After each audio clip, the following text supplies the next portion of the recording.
Alright people, how are we doing out there? First things first, another blessed day. More work. First things first, my name's Kenneth Berg. My company is ILEG Technology Screens, which we're changing soon. Where the frick is my pens? Why do we never find pens? When I come up in here, I can't track down any pens. I bought a whole big box of them. Figure, okay, at least we got a pen or something to work with. Pens to work with. Here we go. I got one down in here.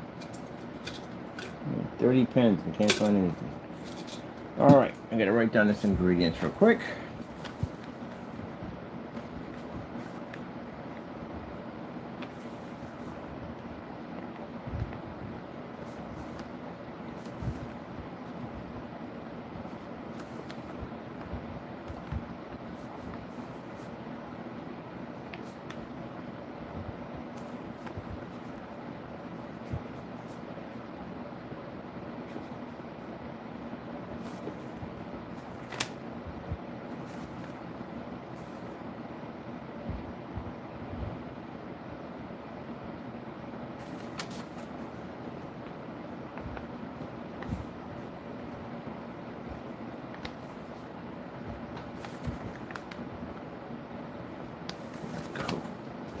Alright, that's for alright that down. Put this over here, my ingredients. Alright, so we got a new version of our translucent screen technology. We're just going to have to give it different entities, like want to be ad tech, want to be for this one, want to be for that one. So we can start showing off different areas of it, the technology. It'd be nice if I don't get my stand caught up into my cabinet system over here. There we go, that's better.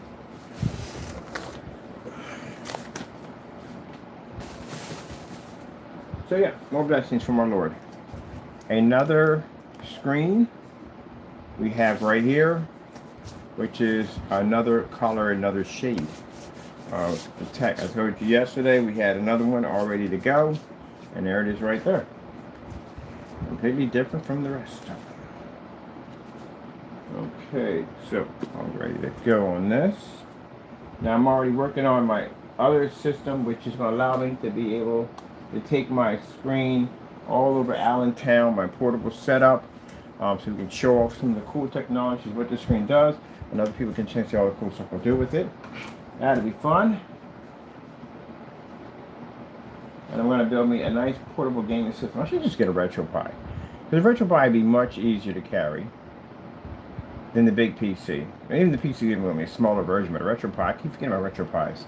That'd be so much easier. That thing takes no power to run. I can literally make a little arcade system, which would be pretty hot. The only thing you can't watch movies off of, but then again, we have a flash drive with movies on it, so we can use that too also. So I think I'm going to get me a RetroPie. Because that would just be so much easier to do. Run our RetroPie through our little mini system. Alright, so get a zoom on our baby right there. And get a chance to check out some application and what it does. Okay, let me see where we at down here. Oh, it's just in time. Okay, here we can test out some contrast black levels on it. Of course, we got to do this in a fully lit environment because that's where we're supposed to be at. This technology. Because it has that technology, allows the screen to be to read in massive amounts of light, and that's where we're going to have it at all times in massive amounts of lights, because that's what it's designed to do. All right, so let's go back to here. I got the sound through coming through this unit.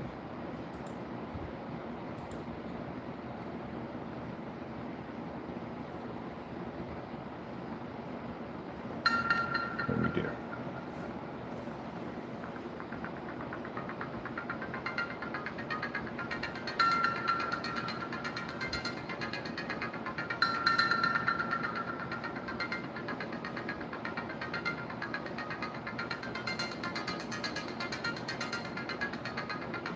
Now we've done this looking at this technology. Oh, we got another version coming out too.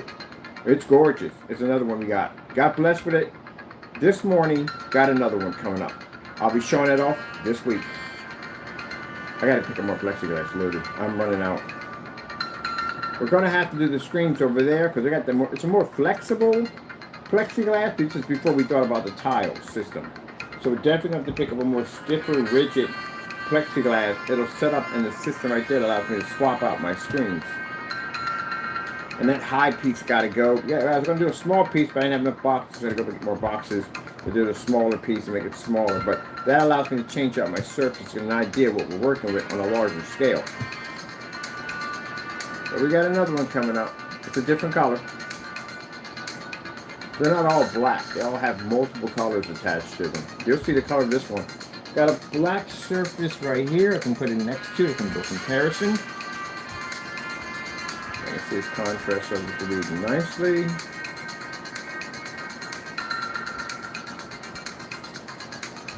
Now my projector I'm using, it's a Cumi Q2 300 lumen projector that I got for $39 for roughly 40 bucks.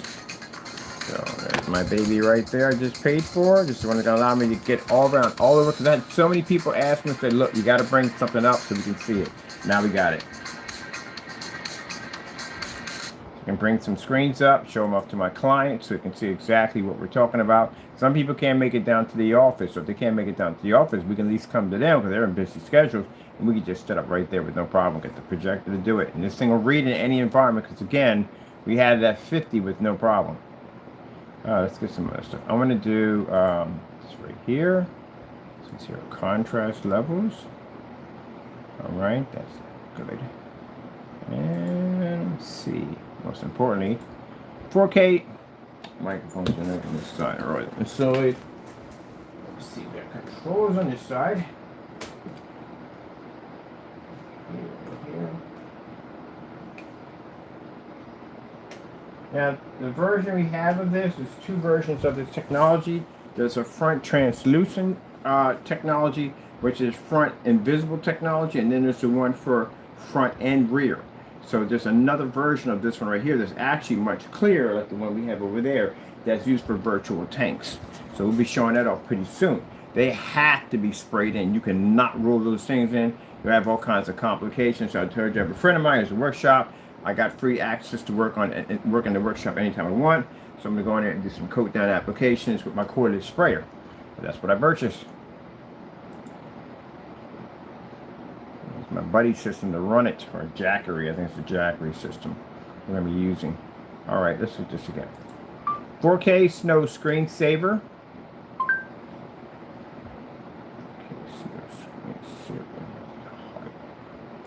Let's read. There's our white levels. And again, I can't express this enough. As much testing as we do on a daily basis, we're doing massive testing with all this technology. White levels, color levels, all this testing we're doing. This is what I'm talking about. If you're watching us do all these different forms of testing, how come we're not seeing this with other products? Because again, one of the things you have to show off when you have a much darker screen, black screen at that, you're going to have to show constant white levels all the freaking time. The problem I have is when I see these gray screens out here, we don't see any contrast levels. What's the difference between your product and everyday house paint? What's the difference between your product, between me buying bare silver screen or network grade 773 or any one of those great household products that I can get easy from anywhere? What makes your product so different? Dude, that's what I mean. That's why I got a buddy of mine who's going to start a YouTube channel that is basically going to be buying, I told you it's going to happen, buying other people's products, and he's going to put you against everyday house paint. What makes your product so special, so different from everybody else's? So that's what he's going to do. It's a question that everybody needs to know. Why? What makes it so different? What is the difference between the two? I'm talking about high-end companies and low-end companies. What makes your product different? That you're going to ignore that one? You can't ignore that one. You got people like me all over forum sites that ask you that question 100 times a day. So what are you going to ignore it, leave the room, chat room, whatever? You can't ignore that. Your customers will ask you that question. If you think your customers are never going to ask you that question, you are definitely super naive. Customers are definitely going to ask you that question. I would ask that question. I want to mess around and get ripped off and get a house paint in the mail that I basically could have went to Home Depot, Lowe's, Sherman Williams, Benjamin Moore, any one of those places that did the same thing. So you're going to have to do it. And I told you, sooner or later, someone's going to pop up, get some YouTube frame off, and my buddy was like, that ain't a bad idea. He's going to do our stuff. Of course he's going to do what I asked him to. You know why? Because we can pass those tests easily because we did all the tests already. But if you haven't did those tests, guess what? Your product's going to get yanked. It's going to get thrown up on that YouTube channel, and they're going to basically show that your stuff is matching, and you don't want that. Good luck with that one. You can't get there and get mad about it and say, hey, you slandered my product. Now, if your stuff is matching house paint, you got a lot of questions to answer at the end of the day. Let me see what we got here for... Ugh.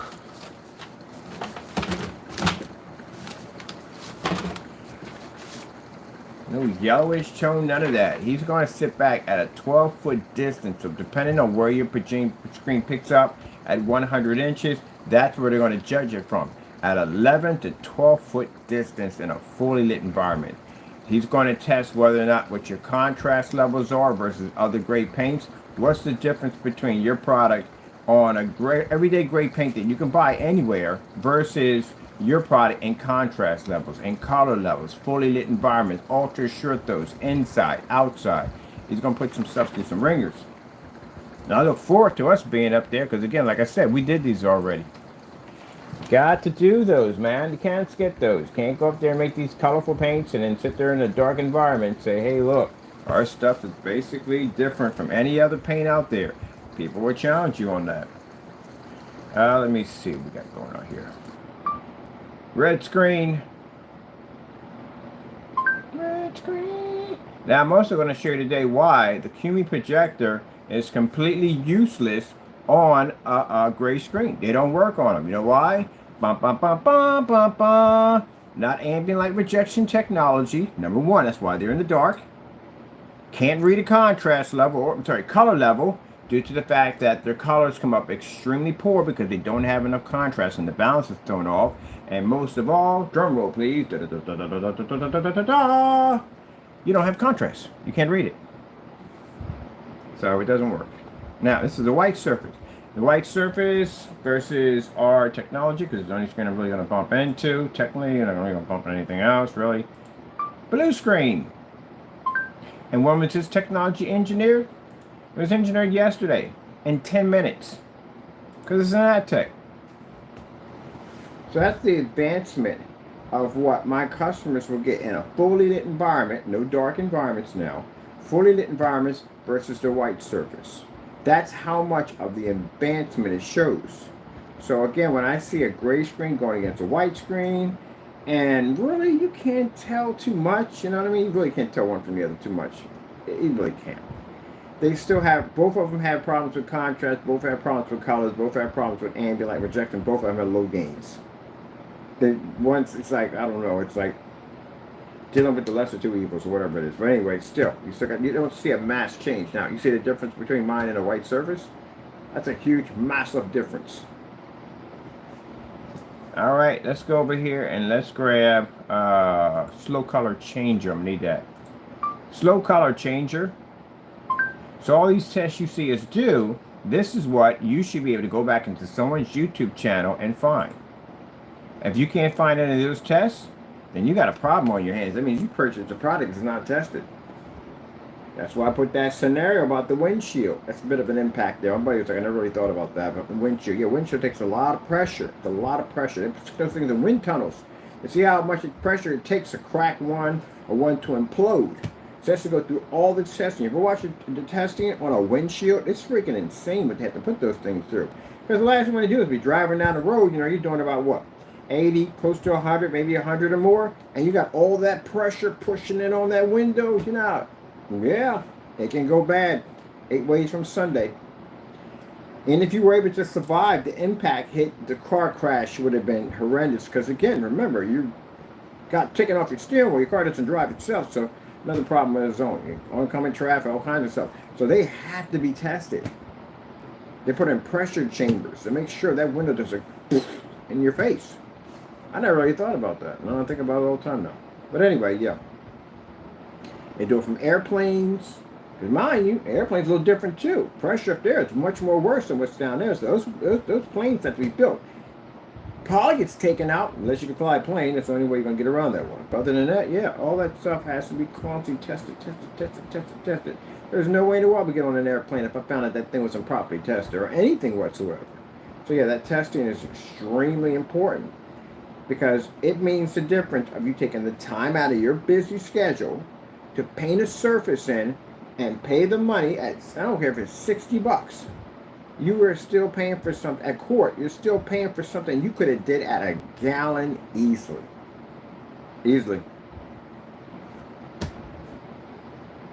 I want to see something where he's going to show where ambient light rejection. What's the difference in ambient light rejection versus a gray screen versus gray house paint? These are tests you should have been logged onto the accounts. You're not seeing those tests, you're in a lot of trouble.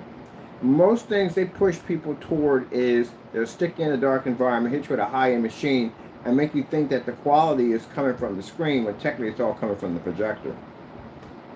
That's where it's coming from. Because if you take house paint and you stick it in next to it, and it matches the house paint and picks up the same thing, you're like, yeah.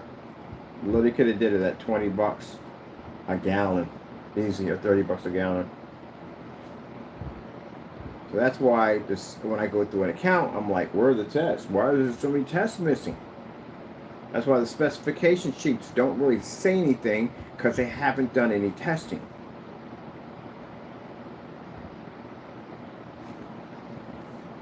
There we go, color levels. Now, is this a test? No, these are run-throughs. We just see exactly what we're dealing with because you got a whole new type of technology. So you see color levels are popping quite nicely. Let's get our 4K snow screensavers.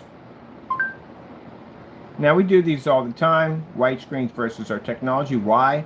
There's no point doing a gray screen or white levels when a white screen has the highest white level. That would be the one we test against. So that way if we have to walk somebody into a courtroom because they made statements that their gray screen made our product look unwatchable, we can show tons of tests of our products on low-end projectors, hostile environments, using a white surface which will pull the highest white level. If that white surface can't turn our technology dark, that means basically someone's committed fraud. Easy open and shut lawsuit.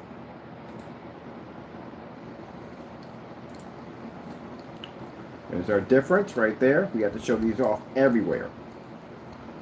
Now for those who are saying with the white surface higher, of course it's whiter. It has to be higher. It's a neutral white on the other side. Our section doesn't have a neutral white. It's dark and it goes to the sacrifice field. I've literally had to explain that so many times in the environment, it's not even funny. At one point, I'm literally thinking about buying sock puppets. I'm dead serious. And some kind of bouncing ball to bounce across the screen. If you can't figure out the transition or what happens when the screen gets darker, that the sacrifice field pops up, something has to go in the process. It depends on how much of something that has to go that basically affects your screen. Now, if that surface comes up looking like that black paint where it's completely unwatchable, and the white levels are picking up, that means if the white levels can't read, guess what else can't read if you don't have white levels? Color. Color can't pick up. It won't read. It comes up too dark. That's why we do that demonstration at 1,000 lumens. We drop it back 16 feet or 15 feet because we need a long distance throw. We need as much as the lumen count to get eaten up in that well-lit environment to make sure the screen can generate a high enough gain to be able to pick up the images without having any deterioration to the screen. Anyone ever explained that to you before on their site? No, because they don't know what they're doing. So again, what happens is you have to put a black surface up there so you can show the difference of how your screens generate a higher white level than an everyday black surface, and you got to put a white surface up there so you can show at the end of the day that your screen is still maintaining a high enough white level to take out a screen that's actually white. And you have to do that at 1,000 lumens on a drop back at roughly around 15, 16 feet, and we have them splattered all over our website. We even have them done outside at 13 feet outside. So you have to have those tests. That's why we can operate just about anywhere we want to, because again, as I said before, we do test. That's why people cancel out, because they know what we're going to do to their stuff when it gets over here. It's going to be brutal. If you haven't done those tests, come over here. We do testing over here. It's not going to go well, because you know you can't pass it. Because you're used to being in a comfortable, rehearsed environment. That's why. Controlled. But anyway, yeah, the sacrifice field. Do gray screens go to a sacrifice? Oh, heck yes, they do. Gray screens can't read 100% white. And they try to claim they pull a high white level. You pull a high white level, that's basically about it. But the problem with the high white level, much like the certified screens we test when we ask for a white surface first, is the fact that your color and contrast will fail. And if your color and contrast fails, that means your ambient projection technology will fall right along with it. That's why majority of your videos demonstrations are done in dark environments, because even if you're sitting that close to a screen at 3,000 lumens and your distance throw isn't there, you still fail because your screen can't generate proper color due to the fact that the screen can't read it.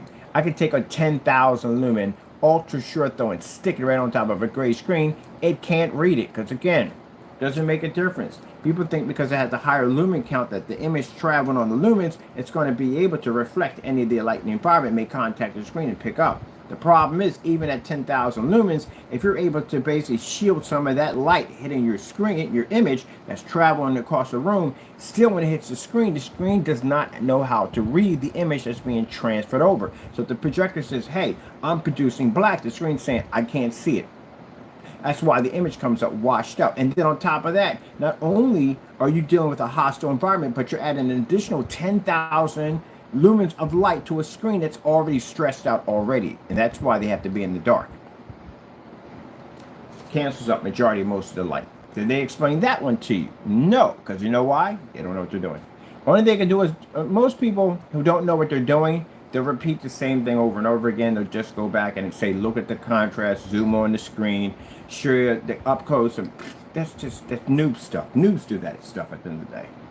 You have to be to break it down and explain why. So when you're in a room with a bunch of investors, you're going to have to break it down and tell them why. Some of them sitting in that room will know why. They'll definitely know why. You'll have to explain to them because they'll sit there and go toe to toe with you, and you got to know what you're talking about. If not, they're going to just look at you like they don't know what you're talking about. So did they ever explain to you the distance throw?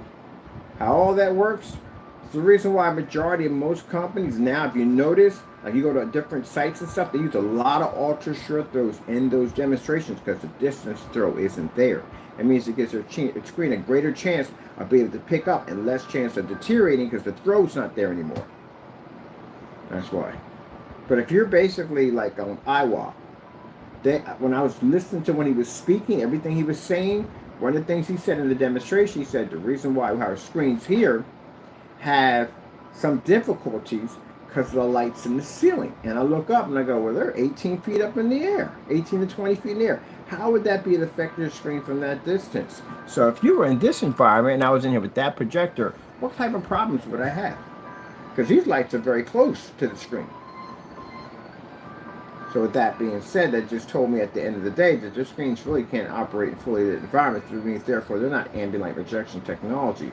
Also the fact that most people when they go into a booth, the first thing they're doing is they're staring at the screen.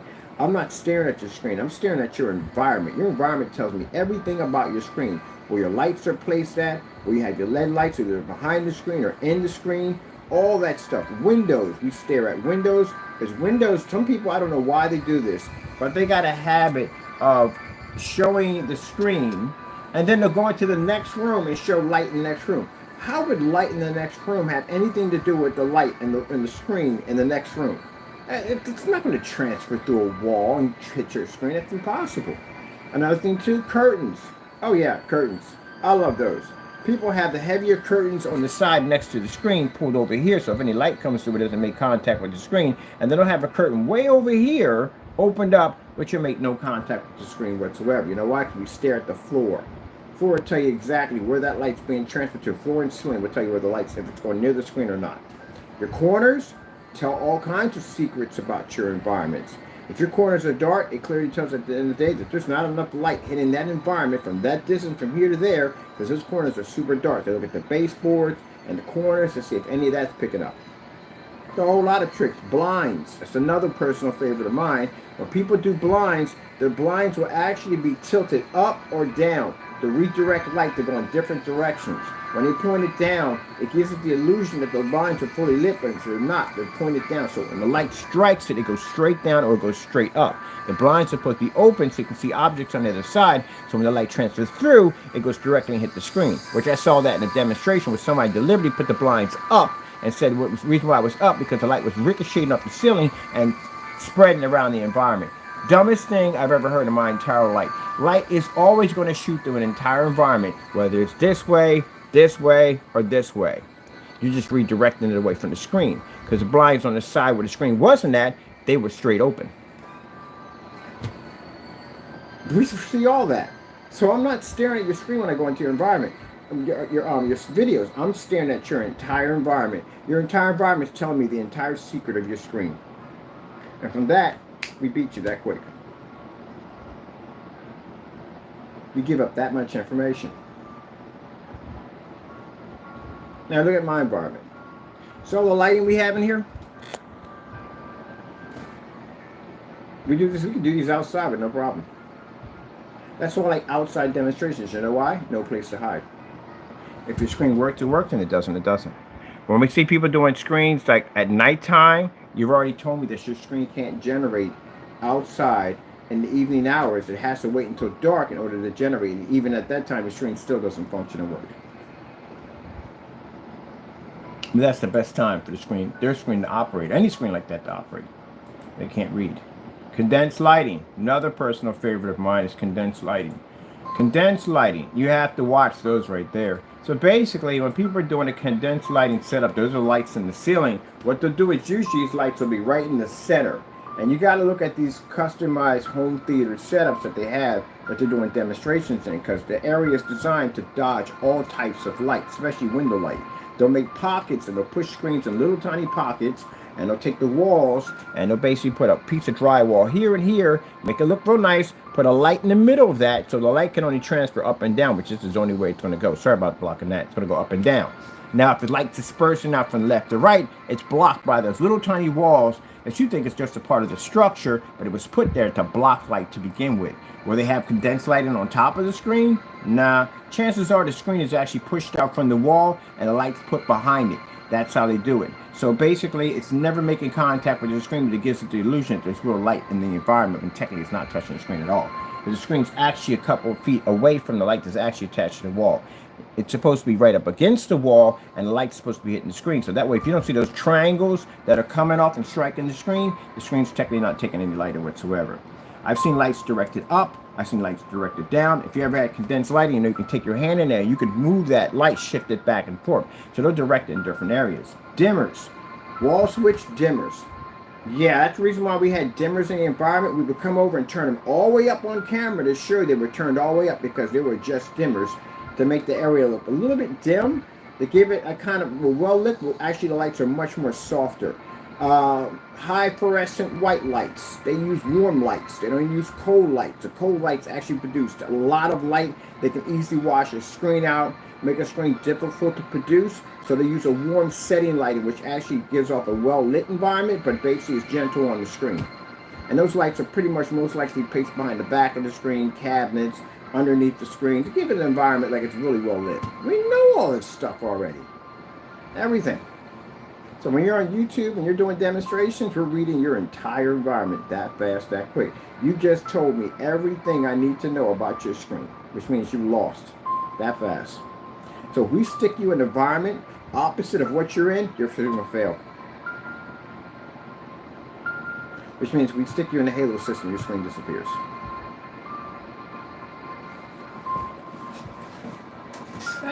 And all that stuff, everything. And so much more. I'm looking at your floor, your ceilings, all that stuff. It shows everything. It tells you the background of a wall tells the entire story of a screen. So that's why people put little lights in the environment. I watch a leak screen do. The leak screen had these lights in the back of the screen, under the cabinets, and then on the side wall, they kind of tucked in a little away from the screen. They had a light there pointing in your direction. Like, I don't even know why. It's not touching the screen. It's just pointing in your direction. I don't know what that's for. And then the condensed lighting they had over top was pointing in your direction. I seen it in box. Box had 150-inch screen, of course, ultra short throw projector, so it can kill the distance throw, because again, at a longer distance throw, you'll have to be to pull the projector farther back to get a much bigger image, which means that your screen's going to be introduced, actually your projector's going to be introduced to much more lighting to travel from A to B to produce the 150 inches. So they use a short throw, which means they cut down on the distance, which means they get more concentrated light to the screen. And they had this little setup piece of artwork in the corner, and all the condensed lighting was pushed toward the artwork. So you can say, wow, they got artwork in there with some lighting. They got some lighting in here. This area is well lit. The corners were dark as I don't know what. I'm like, really? We're doing this one at the end of the day? This is an easy one. Yeah. Yeah, we see all that. Everything. We see it all. When you're doing a white surface comparison, you can't point to a ceiling and point to a screen. They got to be right on top of each other in order for you to see the difference between one and the other. I see people pointing at ceilings. I don't know where that dumb nonsense started. I showed it on the forum site. It was like, is he slow? Yeah, because you don't do that. All white screen comparisons have always been done against another surface. They lay it right against the screen. What's the point of me having it up in the ceiling somewhere? I have to lay against the screen. Usually when they fight that one, they don't want to do it because it means the white screen has a bigger vantage point than the screen that they're actually trying to display. And also short throws, as I told you before, they use those. We call them cheap projectors because, again, it's like having crypt notes on a test.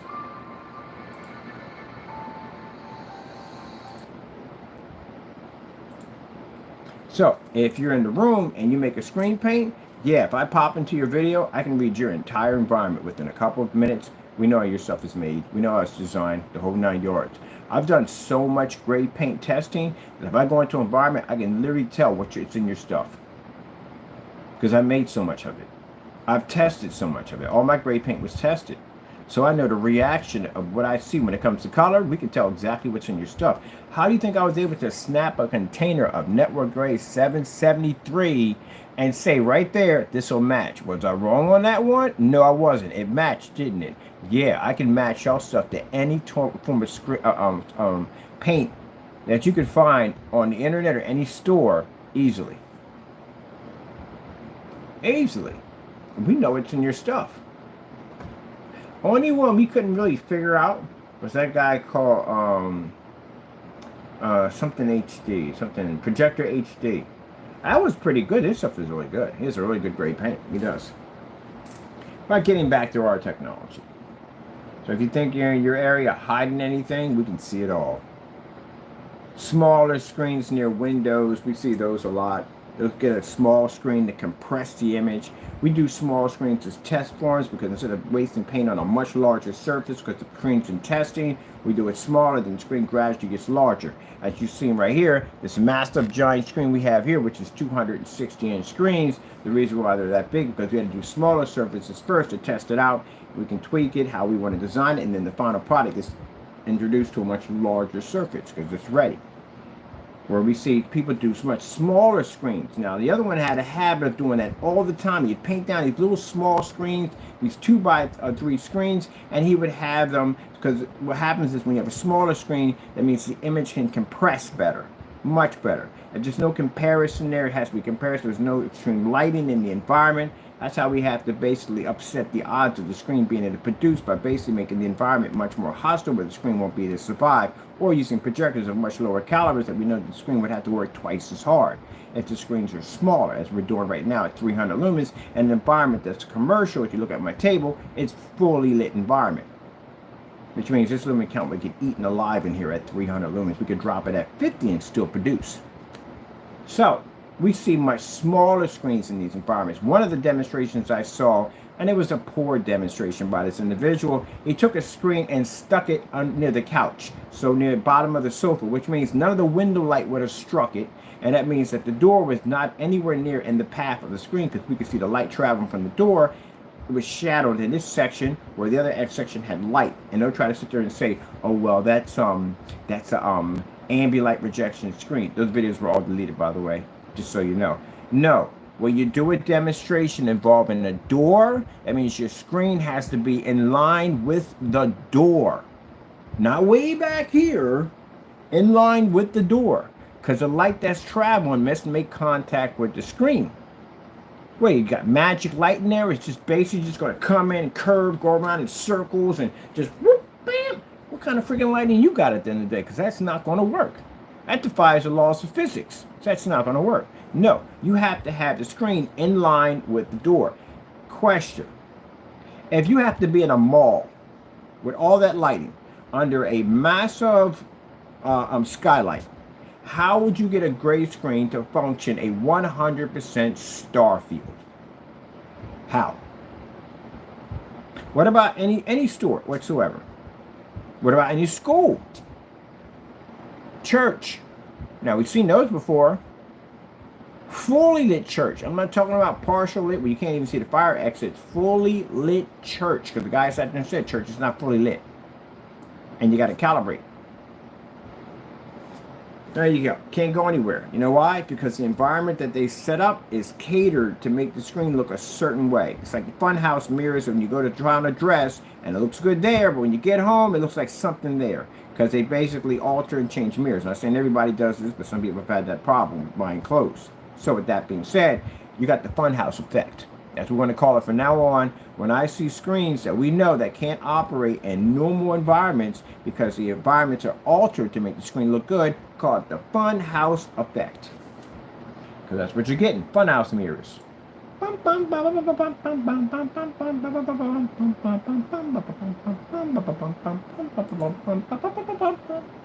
what you're getting. If you're not true to your product cannot be true to you. That's how that works.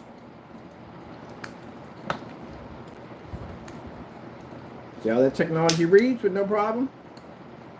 See how we don't cut any corners? See how we don't darken the environments in here to try to accommodate the screen? None of that nonsense, none of that crap.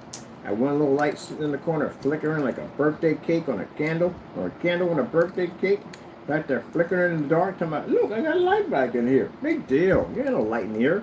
That's why I said that. When people talk about ambient light rejection, please specify what do you mean by ambient light rejection. I don't want to see a little light in the corner with some candle and some LED lights underneath your cabinets at the end of the day saying I got ambient. No. I want you to specify what type of ambient light hostile environments that your screen can actually operate and reject light. Explain. And the first thing we get is, you know why?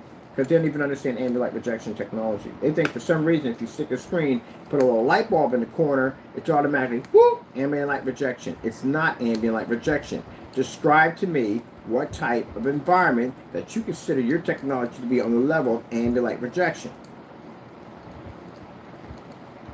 Yeah, good luck with that one. I gotta start a forum site. I'm gonna start one. Challenging screens. I'm going to give you all the tough, difficult questions I need you to answer to me. That's what I need to do. Get a forum site started and just call it, I don't know, we'll call it something, but they bring these people in here, answer these questions correctly. Not all ambient light rejection is the same. What makes your ambient light rejection better? Show us. Bet you we get nobody in there. I guarantee I go to forum sites and ask you questions all the time. We never get any comment back. We get people leave. I sat there and questioned the other guy about that gain range nonsense. It's right there on the blacklist. I literally contacted him multiple times. I sent him emails. I went to his website. I said, he never hit us back. He don't know what it is. He really doesn't. So again, you can't be making stuff up. Don't get mad about that. You made it up. Nobody told you to go in there and lie on camera. Can't tell us what it is. What is it? I would love to see that. That'd be the best magic trick of all times. Dress like David Copperfield. Come on stage. You go, da da da da. We got a screen that has 2 gains on it. I have never heard of that in my entire life, of a screen that has 2 actual gains on it. How would that even be possible? That's the dumbest thing I ever heard in my entire life. Who the freak would even believe something like that? You would have to be extremely stupid to believe that a projection screen had 2 gains. All right, I can see basically people that are getting into the field for the first time, which I feel sorry for them, because they don't know jack. They're like sheep for the slaughter. If they bump into the wrong person, they can end up with a knockoff fake projector and a crappy screen at the same time. That's pretty messed up. But anyway, yeah, those are only people I think that can be twisted because they've never heard. They're not. They need to be educated and helped, or they're bumping into people and tell some dumb nonsense like that. Range gain. We call it deranged gain. Everybody calls it deranged gain because that's what it is. And he still hasn't explained that stuff yet. Can't make stuff up. I had somebody once saying, we know who this one did. You can calibrate a higher contrast level. Yeah. You want to talk to my buddy? He's an expert in projector and projector setups and all that stuff. He's a master at calibrating. So he does companies all the time. He can sit there and tell you no. That's not happening. Gee whiz. Let's just make it up as we go. Let me see what we got going on here.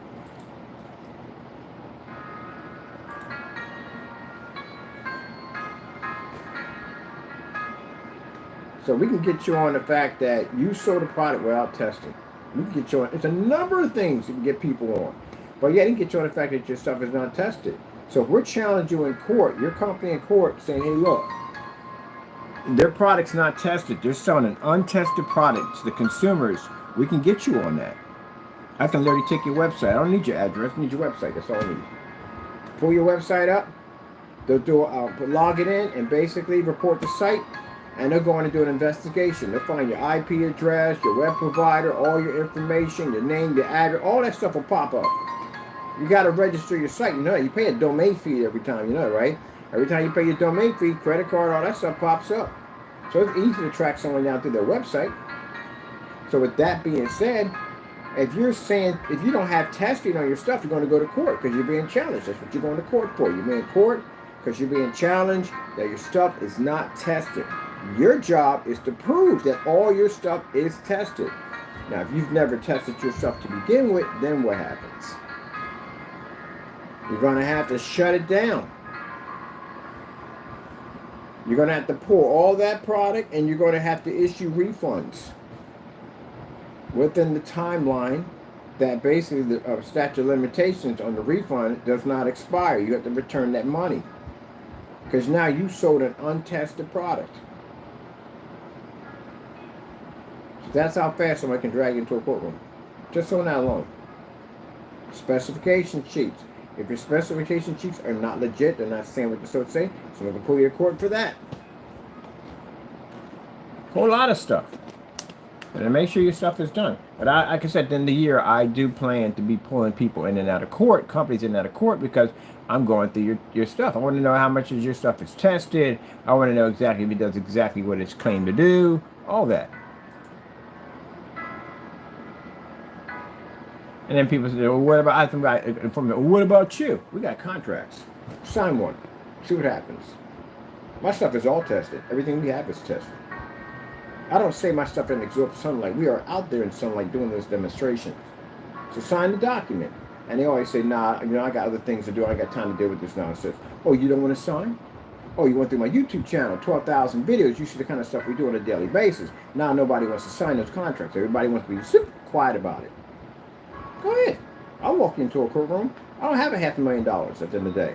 But I can back my product up so well, I can put that on the line with no problem whatsoever. Crush you in court, walk out of there, get a new city contract. Hopefully, if they see much money and they like it, but I'm pretty sure they will. Get a couple business cards, make some money in it, and then turn around and follow. Well, actually, we're going to get $500,000 anyway, so we still get that. We have to do the counter lawsuit. We're not wasting any time. We actually did the contract. Yeah, we just do it that way. That's it.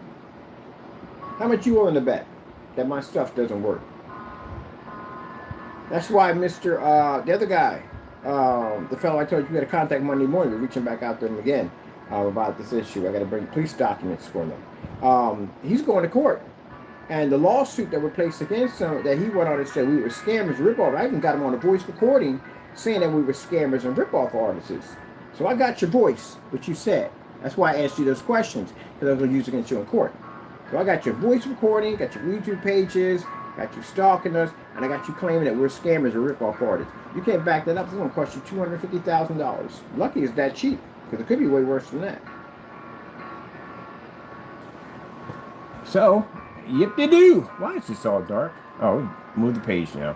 All right, let me see. We got everything else here tested. When I'm talking about this stuff, it means that bypass, we're done. I've finished, got all my testing, all my information. The white levels, contrast levels. Oh, wait. While we're here, let's take that out. Let's put a gray screen up there. Put a gray screen against our new stuff. Right. And this is thus why we do not use gray screens in any way whatsoever, because they can't see contrast. They don't read it. See the difference in the city? See how you can see the black here and all the nice white pretty lights? And see out here, it's got that orangey kind of look to it, that tannish look, that Do I dare say we put the lotion on the skin? Yes, because it doesn't work. It's ashy. It's like watching you come out of the pool because the chlorine jacks you up and you literally got all that ash all over you. You put some lotion on you. There you go. You put the lotion on the skin. You put the lotion on the screen. Let's pour it red. Red screen. Light bright, turn on the lights up, glowing lights. Do, do, do, do, do, do, do. There we go. See how the color is washed out? Washed out. What are you over there biting on? I'm thank goodness you don't want to catch that bites on cardboard. Can you imagine an atrocity? Red. Give me blue. Blue screen? And wait till you see the color of this thing. Let me see. Oh, we're going to fun. Oh, here you go. Blue screen.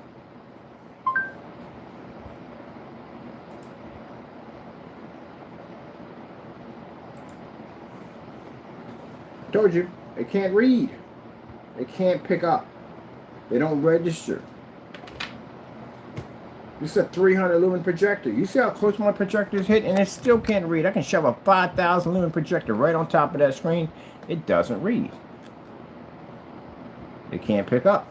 This is new technology we just engineered. You probably said, but that's a black screen. Oh, you just keep thinking of that. You keep thinking. Let me see. Purple screen. Let's get some purple. Now we can do the dark colors too. Mine told you they can't read dark colors. So this is dark purple. They forget that part. They don't tell you that part. They tell you all these bright colors, right? But then they show you the dark colors, which is needed. And mind you, when your screen's picking up, it's going to show dark and light colors. So can the screen read? It can't read the light colors as it is. Can it read the dark colors too? How come they don't show you that? You ever seen any gray screens show you dark colors? Alright, there you go. That tells you right there. That's why your colors all wash out and look like one color. Because you got to pick up multiple colors. If you can't pick up dark colors, then what's going to happen? Watch this. Dark red. No. Dark red screen. This is a dark red screen. There you go. They're saying we got to just pick up bright colors on it. So you make this straight. Your projector picks up 1.7 billion. You mean to tell me there's no dark colors in there? 1.7 billion colors? There is dark in there. So how are you reading that on a gray screen? See, they skip that part. They don't do that test. And mind you, when you do those demonstrations, they have to be done in fully lit environments. Because if you're doing demonstrations constantly in the dark, what happens if your customer turns the lights on? What happens if you're using a commercial environment? That means you can't be in commercial environments, you can't be here, you can't be there, so on and so forth. You're typecast into a dark environment. Cast into the darkness forever. Let me see. And even in there, you don't work. Because I can take you out with a flashlight. Let's see. Let's go with a dark green screen. Dark green. This is dark green. Projecting. Screen can't read it. Now if you sit there and say, who's going to show dark green pops up all the time in videos. When you're showing a forest scenery, what you think, that all the trees are the same color? That's virtually impossible. They're dark green, they're light green, a little brown, and dark brown. It's a mixture of colors in there going on. You have to be to read all those colors. In 1.7 billion, 2 billion, 3 billion colors, you're going to have dark ones in there.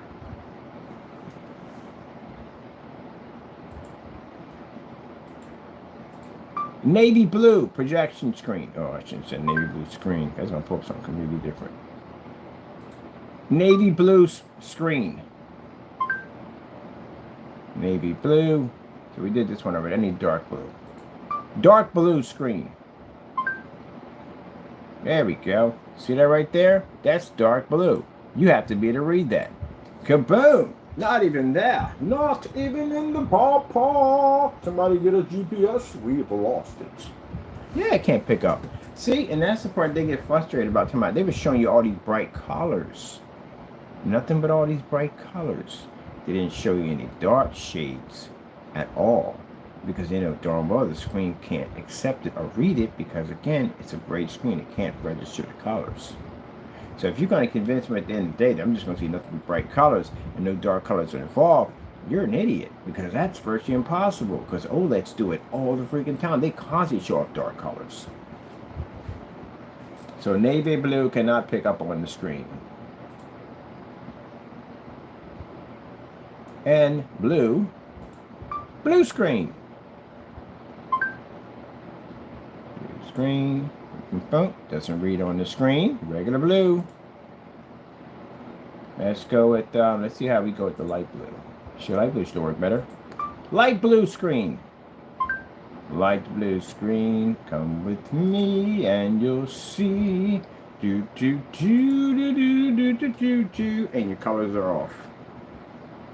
Because you're dull. The colors don't pick up. It picks it up, but again, because the lighter, but we can pick it up too. And our screen's far darker than yours. Far darker, and we can read it. So that means that that technology there can not only read the lighter screens, but it can also read the darker ones, and also too the mid darks, which is pretty much roughly red, blue, green. Then you got your lighter ones, and then you got dark. So it can read all levels of different colors, whether it be light green, mid gray green, dark green. But that screen can't pick it up. That's why you calibrate, because your colors can't read correctly. And that's why you're stuck in the dark, because you have to try to improve your levels because they don't work in fully lit environments. And therefore, that means you do not have ambient light rejection technology. Kaboom! Can you imagine me in a courtroom with somebody? You would get crushed in there. Me in a court. Oh my goodness. I got so much knowledge on this stuff, it's not even funny. Big company. That's why big companies don't go near me. I know my stuff. Light blue.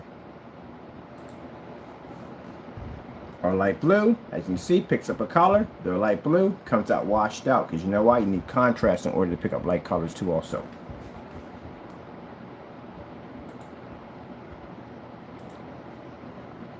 Let's try gray. Gray screens. Now we got gray screens here. We got a mid-gray, which we pick up better. We have a dark gray. Dark gray. Oh, gotta listen to me. Dark gray. And that's dark gray. And you can't read the dark gray either. The gray screen can't read it. You know why? It requires a contrast level to pick it up.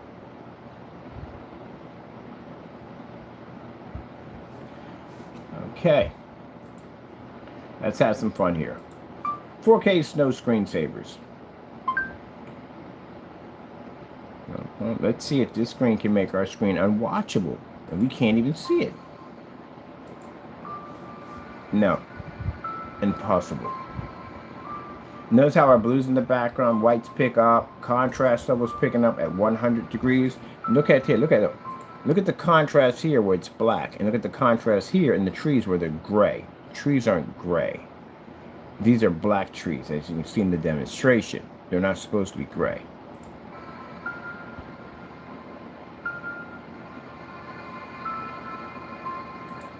So, how do you beat a screen like this? You can't. Let's go with our favorite ones we like to do. Star-filled screensaver. This is not going to go well. You know that. Oh, come on, bring it in. Star-filled screensaver. Oh, it's fighting us. It's fighting us. Star-filled screensaver.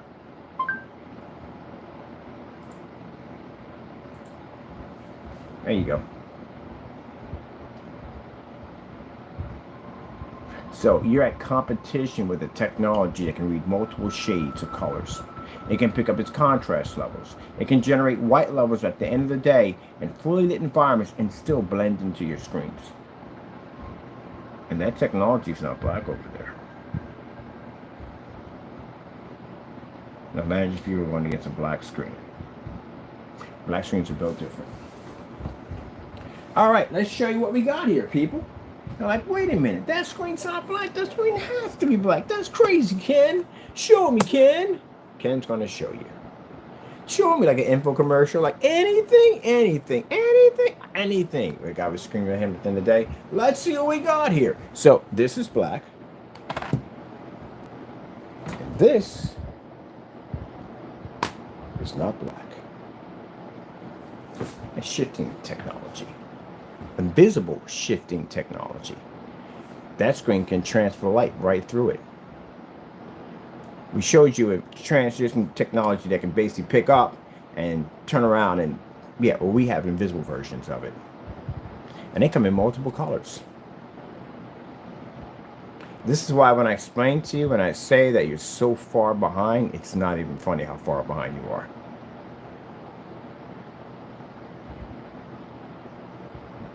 It's like, not to be rude here, but in my universe, you're a speck of dust. That's how far advanced we are right now. That was just developed. So that's an invisible version of contrast shifting capability technology.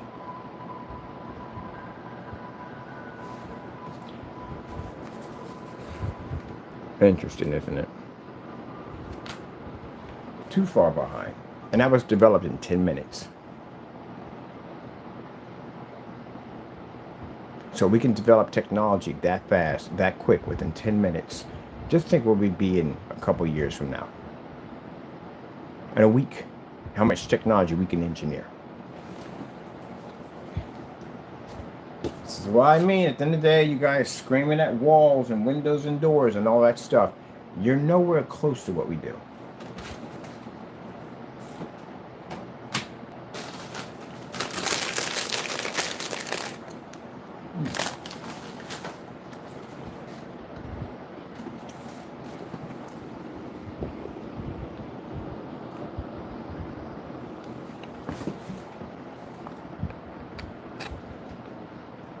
You're too far behind.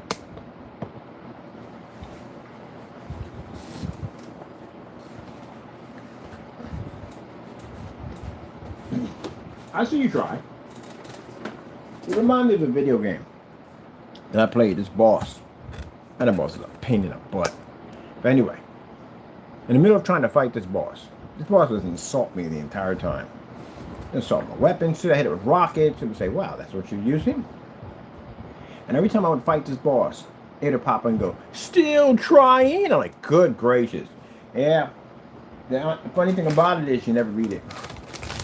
And you come at it here and there. It's like one of those bosses, you know, you think you beat it in the game and it's popping up all over the place, just taunting you. You never actually really get to destroy it. It was like one of those things. You want to live in daylight side of me. That game was designed to frustrate you. But anyway. We see you guys at the end of the day, like when your big brother takes something from you and he holds it up high and you jump and jump and jump, he laughs. That's what we do to you guys. You guys are in the wall in an apartment screaming at walls and ceilings, and we're engineering shifting technology that a screen that can be invisible can actually shift this contrast. Also, too, we have a white shifting technology coming out pretty soon. It allows black screens to generate extremely high white levels when dealing with areas where they're going to design to need a white level. That means that projector has to be to communicate with the screen. You're too far behind.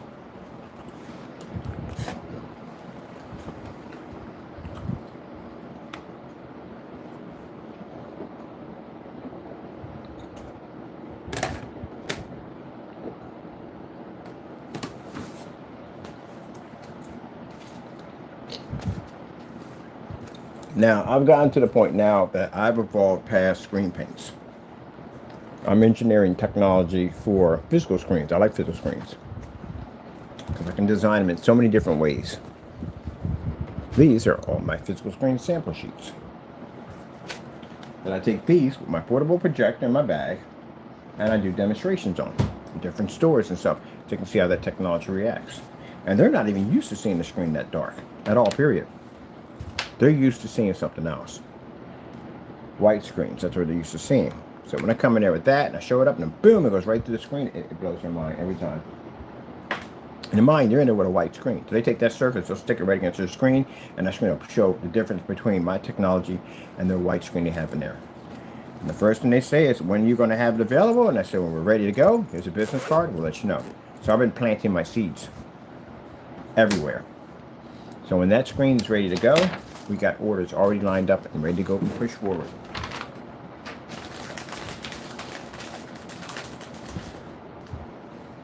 Even getting a contract with the mall itself, so they can incorporate our technology, our advertising inside. And that means that if we strike into stores in there, like an Apple store, a Foot Locker, McDonald's, Burger King, any one of those inside that mall, those are multi-million-dollar contracts. How many different designer stores they have inside of a mall? Tons of them in there. We hit any one of those with that technology, those are million-dollar contracts in there. So we can literally walk out of that mall with millions of dollars under our belt. That's why I sat there and said, get the Bugatti. Go Bugatti.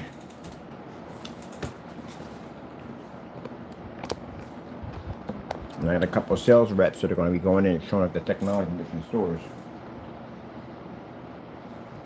Oh, I'm going to show this thing off too while we're at it. Where's the projector? So, you have to be the time your stuff tested.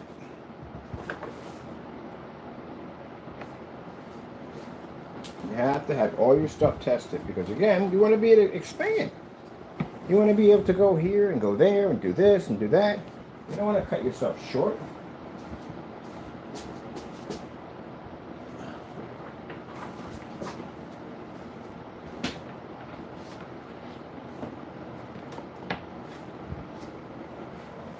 But the problem is that they're so bent on trying to show me up at the end of the day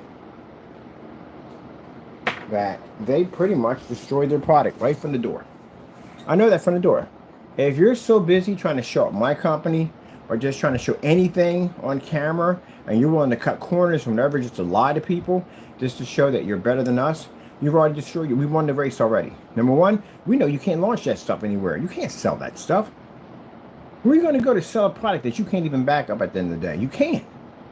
So that means you can't make any money. That means you put all that time and effort to buy the projectors, to paint up screens, to do demonstrations. You wasted time on YouTube to try to sell a product that technically you can't sell. Like you're watching right now. So you wasted time and resources on nothing. You wasted money on nothing. Can't do anything with it. Where the frig is this going to? Oh, that's going to that. But you're so bent up by trying to prove that you can compete with us, and technically you can't, because again, we come to buy your stuff and you give me back my money. That kind of tells me everything about you. Like, okay, you can't back it up. Moving on. All that time wasted, all that money spent that they put in, and they can't do anything with that stuff. They can't go anywhere with it. They can't back it up. So that's it. Oh well. Let me see. I have HMIs everywhere from here. I can't find one HMI.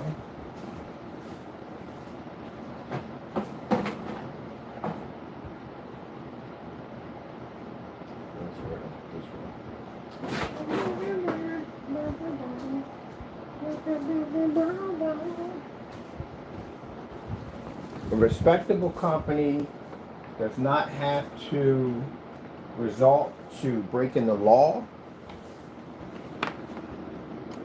If you saw any one of these high-end companies doing half of the activities these guys do on their YouTube channel, these companies wouldn't be in business. No one would trust them. You have to resort to those type of dirty tactics in order to be able to belittle and try to destroy someone's business. It doesn't go well for you. It hurts you in two different ways. It hurts your reputation, and it makes you lawsuit and a lot of length of jail time, which someone's about to find out on Monday morning, how bad life can get. You have to reach out to them, send them some information. I got some more stuff I got to send down there, and have a nice long talk. Because here's the thing, because of what we have on the accounts showing of what he was doing, we have the rights to sue them. All of them. The entire building, everybody. We can sue them.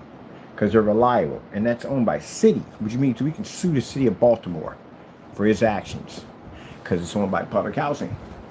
They went on, they attacked their company, doxed addresses, were threatening people in our family. We can literally sue the state of Baltimore for that nonsense. Yeah, you can. So it's going to also put a huge black eye on the housing authority that they have over there, or Section 8 they have over there, and that environment. It really is. It's going to make them look bad. And again, the people we talk to, very respectable, very nice people. At the end of the day, we feel we don't have to go down that road because they were nice to reach out to us, give us proper emails, and I got a chance to talk to these people multiple times to send out all the information needed.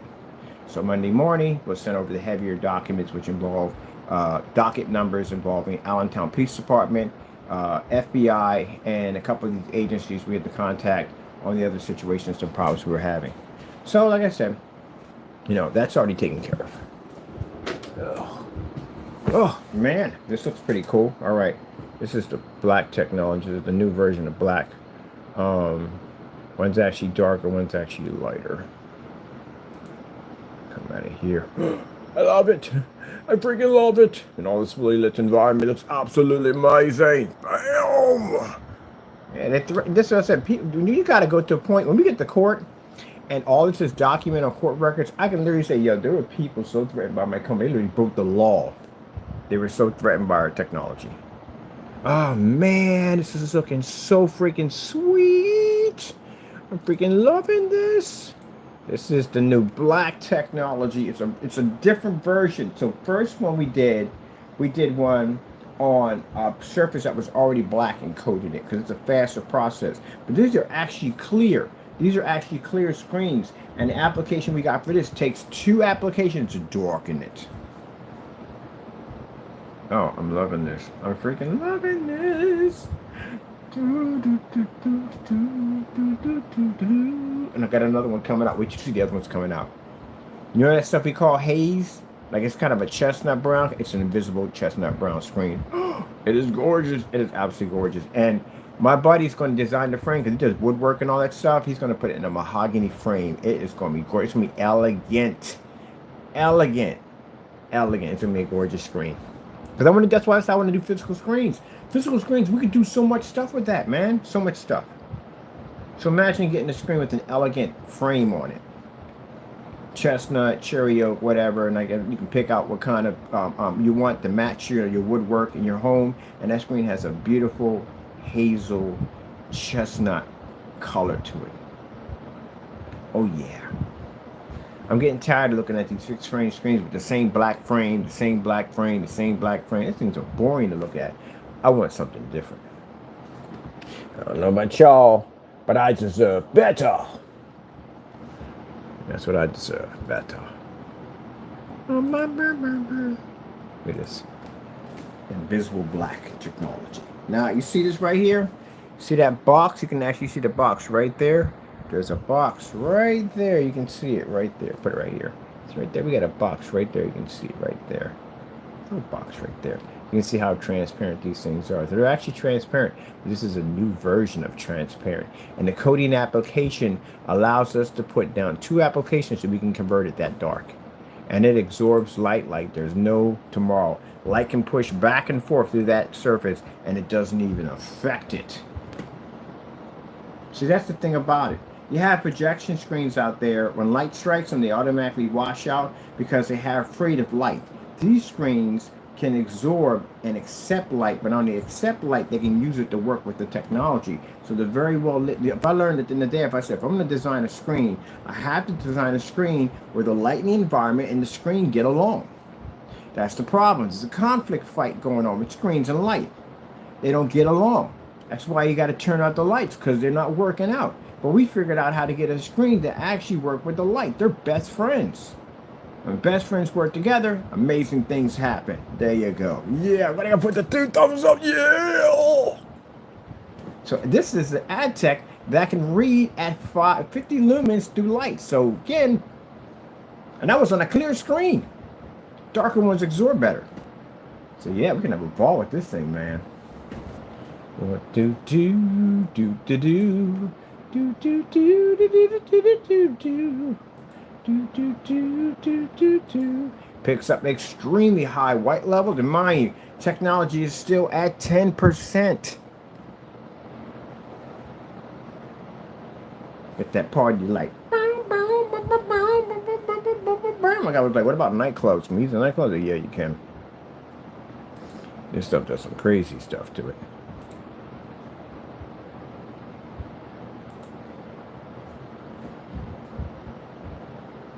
And soon, customers will be able to walk in, doop, turn on your screen just like a TV, have all your lights on, doesn't make a difference. You can even stick this thing in the window and still watch a movie off of it. Gray screen, you don't exist next to this. White surface, well, white surface will always exist. You know why the white screen? Because again, if I'm going to paint over a screen, I'm going to pay the money to paint over a white screen. I'm not going to pay an extra $100 because the screen's gray. That's pointless. That's a waste of my money. Yeah. That's why you should have upgraded. Now, mind you, while the haters are complaining and whining and crying on your channel, we're building new technology. You may think that I come on here, I could spend a day on here roasting the naysayers and still develop technology at the same time. So in my head, while I'm roasting you, I'm developing all new technology. Try to keep up. You're so far behind, you have no idea how far behind you are. Never worry about what you can see. Always worried about what you can't see. You would have never known this technology existed if we didn't speak it. So imagine the technology we don't speak. This is why I say you'll never catch up. Certified screens never catch up. We put the bar so high up that you'll never be able to touch it. And we're going to keep putting it higher and higher and higher and higher. We're going to make sure that no one can reach that bar. That'll make a great portal. I'll wait to see the portals we're working on. A portal. We're going to build a portal. Yeah, it's going to be pretty sick. It's going to be pretty crazy. It's going to be for the showroom. Something to make the customers go, what the freak is that? It's a portal, baby. We put it in a portal. Like that Doctor Who.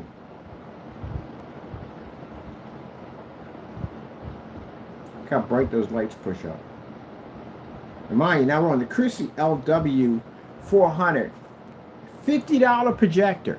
50 bucks. That's why I love saying 50 bucks on my demonstration. You know why? Because I got customers I talk to all the time. The first thing they say is, I'm going to spend $3,000. I'm going to spend $2,500. I'm going to spend $1,800. I'm going to spend $1,500. I'm going to spend $1,000. I'm like, what the heck? What you spend all that money for? You know, things are expensive enough. People are trying to save money anytime they can at the end of the day. And some people got to put off having a home theater setup. They think it costs too much money at the end of the day. Not with our technology, it doesn't. Because, you know, in my demonstrations, we don't use high-end projectors. We pay 50 bucks for a machine. You know how much money it'll cost a customer to go out and spend $187 for one of our kits? It's beautiful black technology that gray screen can't touch at the end of the day. Yeah, gray screen, I had you against this technology. I washed your screen out with a cell phone in the dark. That tells you how bad your stuff is. So anyway, getting back to that. White screens don't even transfer next to this technology. With that being said, that $187 plus a $50 projector is roughly $257 for a technology that can take out a high-grade certified, operate in commercial environments, fully ultra-short throw compatible, fully weatherproof on top of that. For those of you art guys at the end of the day who like to use projector mapping applications, yes, because it can read a white level when you draw into it, unlike a gray screen can't read a black level. You're not saving up money with a gray screen. A gray screen can cost you more money. You gotta literally spend more money for a projector to put back what the screen can't see. And you still ain't even getting that. Let's change the topic and go someplace else. Kaboom! I love the fact we can go anywhere we want. Oh, what's going on in this section? Oh, we got a crazy wormhole going on in this one. Look at this one. Bum, bum, bum. Look at them colors pop. The colors pop. Look at that. And you guys talking about calibrating? Really? Why are you calibrating them? Those are venues in the ceiling. Anytime a church has, you ever seen the size of those projectors where they're at? Those are big projectors up there. They're venues up there. Most churches have venues, especially when they're that high up in the ceiling. There's venues up there. That projector has a color level that's way beyond a P2. And why would we be calibrating this? Especially in an environment that's still dark. You heard it from the horse's mouth. The screens will look better once we calibrate. I'm like, but we are not even in a fully lit environment. I would have sat there if I was a person in that church would have said, excuse me? Wait a minute. We're not even in a fully lit environment. So if the screen will look better and we're still in a dark environment, how worse is this thing going to look when they turn the lights on? That's what somebody posted on the forum sites. Look how beautiful them colors are. Look at that. No calibration. Calibration, my foot. Calibration, please. I've never calibrated a projector a day in my life. And never will calibrate one a day in my life. Calibrate. That's a joke to us. And you got to calibrate. We don't do any stinking calibration over here. It's not necessary. Not when we have this magnificent power. This screen's amazing. Look at that. Look how crazy that looks. And that's a transparent technology. So it can transfer light back and forth. Boom, boom, boom, boom, boom, at a high rate. Look at that. Bam! 720p projector WXGA only cost me $50 at the end of the day. And look at that. You see that adapter piece? We're not even using the HDMIs. We're using VGA to HDMI. So it shows people at the end of the day that if I use an adapter, I get that from people all the time. All right, I bought this projector. It's a 720p model. It doesn't have any HDMI ports. They ask this all the time. Do I necessarily need that? Can I use an adapter? Can I still get the same quality? You tell them, yes, you can. You can get the same quality when using our technology. Why doesn't 720p work on a gray screen? Again, gray screen can't read contrast, can't read color, has required to be calibrated. So no, but 720p's don't work on them. Do Picos work on them? We just did that a few minutes ago. Picos don't work on them. What about high-end projectors? No, we did that at 4,000 lumen projector, did 5,200 lumen projectors. Like at one point, I used to have a 6,500 lumen projector. I had, a Christie LX 700. Don't read at all on a gray screen. They'll get it, I bet you. They get in the dark and I say, look, I read. Yeah, dude, you're in the dark, man. Get out of the dark. Show me what that machine can do. 2 million to 1 contrast. Show me what you paid for. Look at that. Look at the color transfer. Look at that.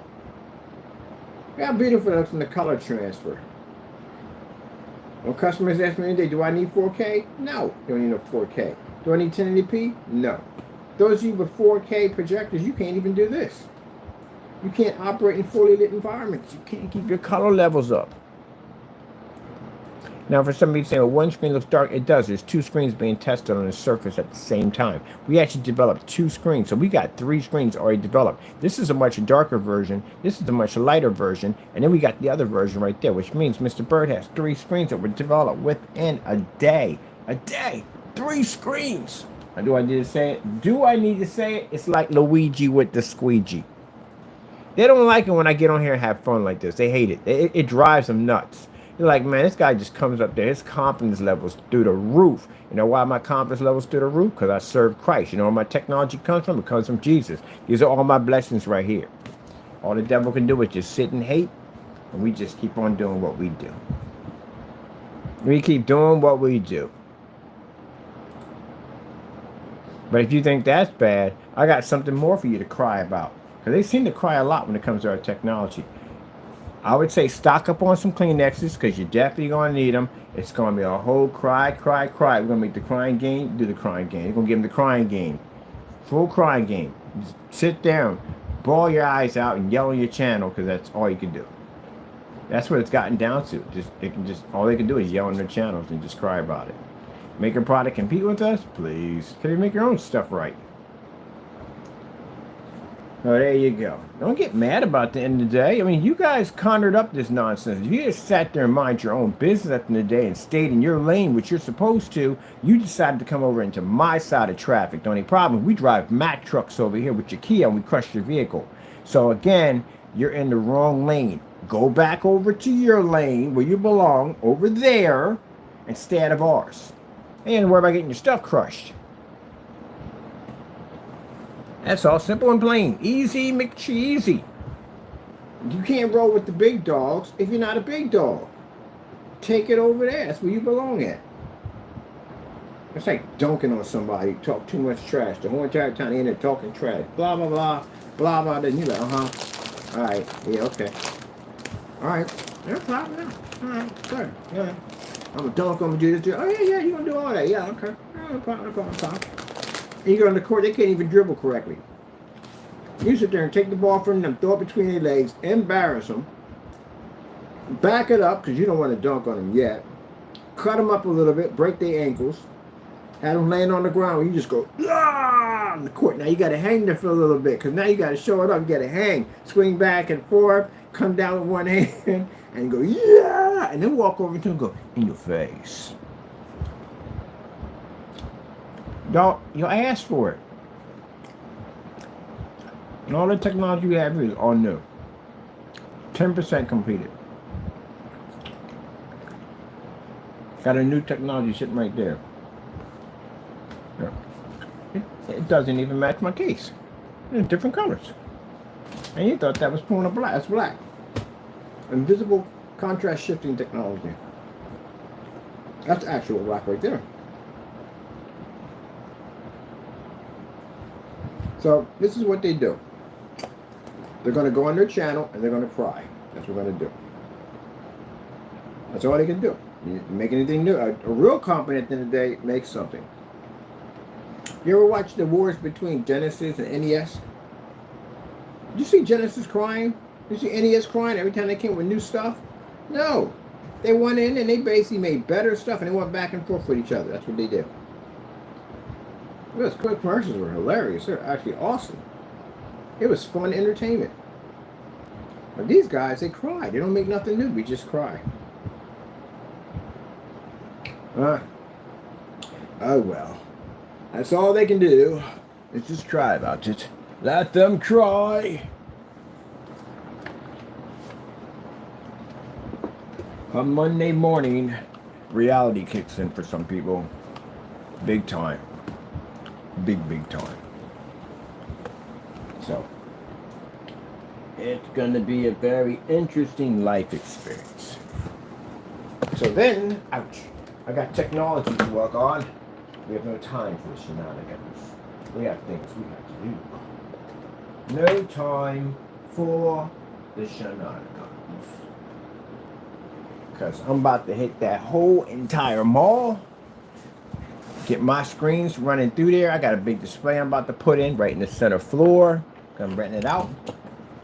Put my screens in there. Make a ton of money. And then next year, maybe so, I'll get me a Bugatti. Now, where I'm going with this? What we got going on? We got all this on here. Oh man, what is this? Okay, that's definitely freaking me out.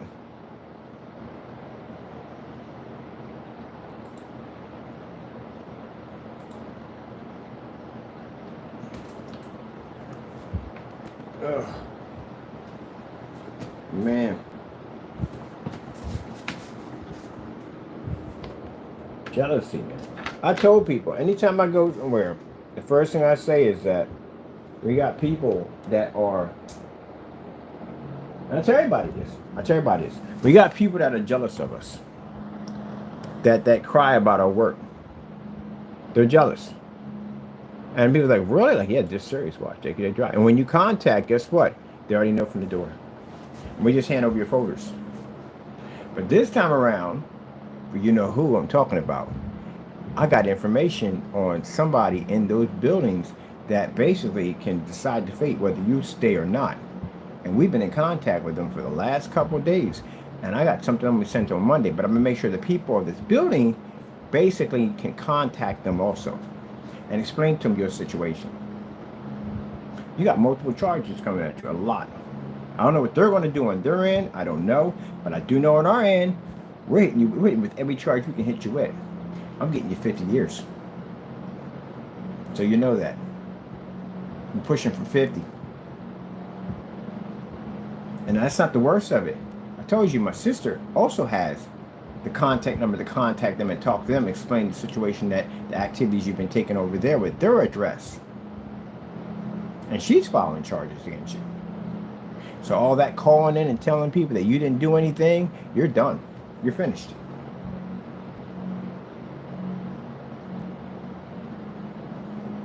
Like I sat there and said, don't get comfortable. And it's worse. Because what's going to happen is, when they find out he was removed out of the building, he goes back to his caseworker. And his caseworkers, if they need to contact us, they can reach out to us. I'll send them police reports and everything, the problems we've been having with you.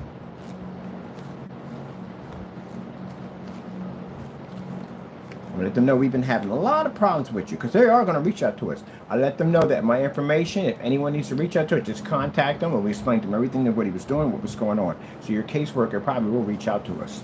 And when whatever they are, he or she reaches out to them, I'll explain to them the problem we've been having with you and the reason why we have to file criminal charges, which means we'll have our docket number ready to go. We'll show them that this is a docket number, which I did file a criminal charge against them, but we need to update everything now, because now we know exactly where he's at, the building and all that stuff. And we got his full name, so we got to go update all that, including what we have on his Facebook page. We're able to take pictures of all that activity and send it over to the FBI and all that stuff like that for cyber stalking and blah blah blah. You know how that goes, right? Yeah. So that's where we're going from there. So Monday morning, yeah, I'm gonna have a nice long talk and send over some more evidence of basically what we're going to be doing on our end and why we're going to be filing charges. So I think they already know we're going to file a charge. I explained to them already we're going to be taking this to court, and we are filing a lawsuit.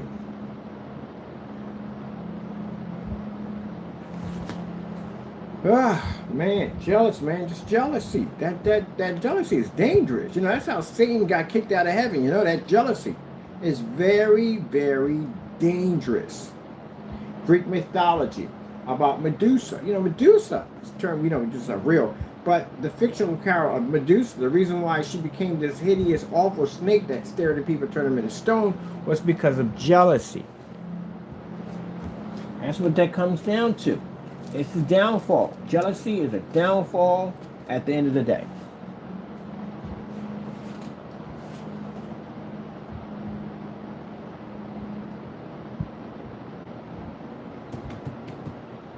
That's why I said don't be getting jealous over other people's stuff at the end of the day.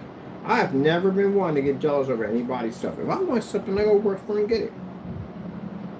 Why do I be sitting there wasting my time being mad at somebody else at the end of the day? That's a waste of my time. I got better things to do in my life. If I want what that person have, I go get a job. If I can't get it from that job, I work 2 jobs, 3 jobs, whatever. If I ain't going to hate on them. Why do I want to give out that kind of energy at the end of the day? That's too much work at the end of the day to give out that kind of energy. It is. I could be doing something productive. Like I said, he could be doing, go get a job. You really need a job. At 12 o'clock in the afternoon, you have to ride around an e-bike. Go get a job.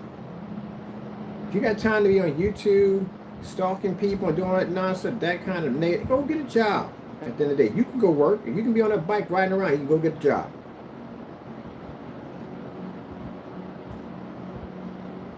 No excuse for it. If you were working, you wouldn't have time to do dumb stuff.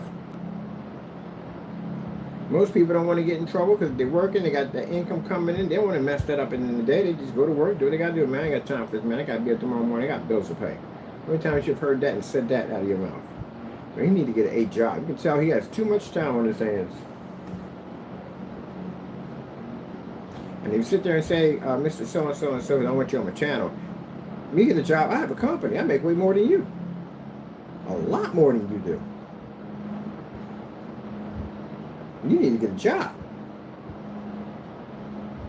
Whoa, look at that. Bam! Look at that. Bam!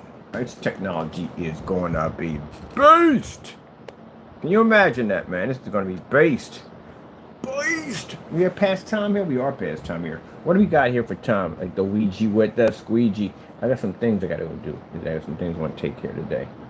Oh, we at 9:20. 9:20. Good.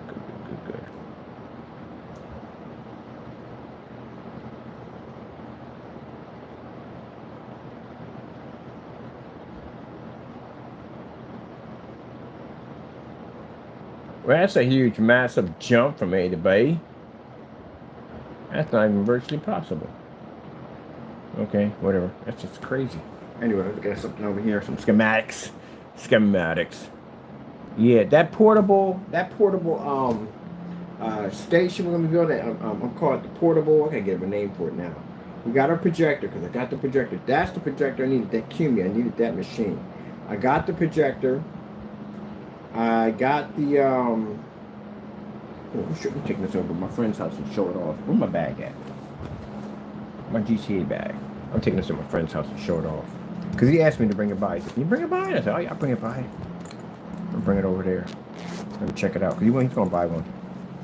A little Cumi. Got the projector right here. Make sure I got all my stuff. Remote control. Where is, where's the fire stick? Because I'm going to use his internet service to hook up the fire stick over there.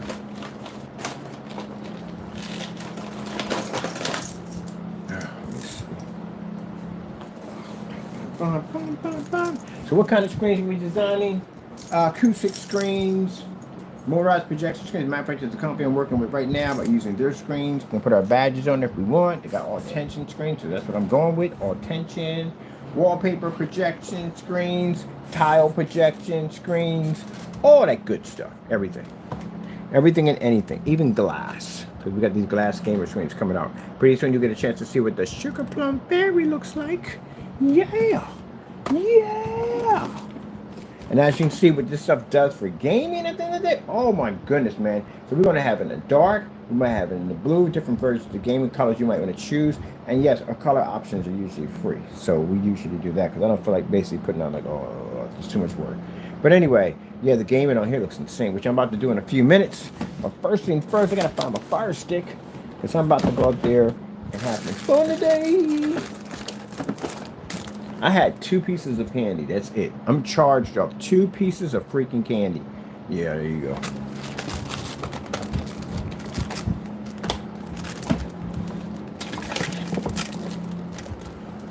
All right, let me see. That's not it. Where the fuck is the fire stick? Come with me and you'll see.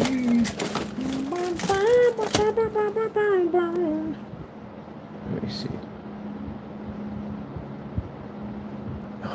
Really? We're on the other side. We're always on the side. Well, somebody sat there and said, well, I thought you said you weren't. It's none of your business what I spend with my money at the end of the day. Well, listen. If I go out and I buy myself a $500,000 car, that's my business at the end of the day because I earned it. As long as I'm basically doing what I need to do, I'm getting that vehicle at the end of the day. Well, what I'm going to get over in that section with that technology, we're going to clean up in there. We hit any one of those stores. My buddy's like, yeah, man, you're doing that stuff in there. You're talking about 50 lumen hit from sunlight. Do you have any idea what this stuff looks like inside of a mall area? It's unreal. It's real. That's why people were staring at it when it was showing up against the glass. This thing is super unreal because the lighting in the mall may be strained toward the screen, but for us, it's a cakewalk to walk around in that place. We can operate anywhere, top floor, bottom floors, anywhere. So you consider the fact we hit any one of those major chain stores with that technology, you're talking about $1 million contracts from the door. So yes, I'm buying a Bugatti. And 57 Chevy. Which one I would drive more? Bugatti, pretty much, probably if I'm just having some fun with my friends or out and, you know, chilling and whatever, so. It'd be a showpiece car. That's pretty much all it is to me. But the main vehicle I'll be driving, 57 Chevy, all black. That's what I'm driving. And the military vehicle that I want to get, mostly probably, that'd be interesting which one I'd be between the military. If I'm doing off-road stuff like that, having some fun, camp and stuff like that, I'm definitely taking that. There's no point taking the 57 Chevy. They're both basically vehicles, basically can take impact. Again, it's a 57 Chevy. It's a steel vehicle versus all the plastic on the road. So yeah, that's a whole different type of vehicle. So yeah, but the Bugatti, yeah, probably once in a blue moon I use it, but still wouldn't one. Because why not? I can get it. And you see how beautiful this technology looks? So you haters on YouTube look at this and go, yeah, nobody. Yeah, you haven't seen what people look like when they walk up to one of these screens. It looks better. It's absolutely amazing. So we have no problem selling these at all. Look at that. Look how insane that looks. And the person they get, does it require expensive projectors? I love it when they say that. I love it when they say, does it require expensive projectors? We can say no. Projectors and demonstrations projectors all under $200, which means I have receipts for all my projectors showing I can back up every claim. Because you know why? We're backing up, people. We're backing up. Now, while they're on there doing their little campaigns, I'll tell my fire stick. We're doing a little campaigns on YouTube. We'll be signing major contracts for millions of dollars for our technology. Yep.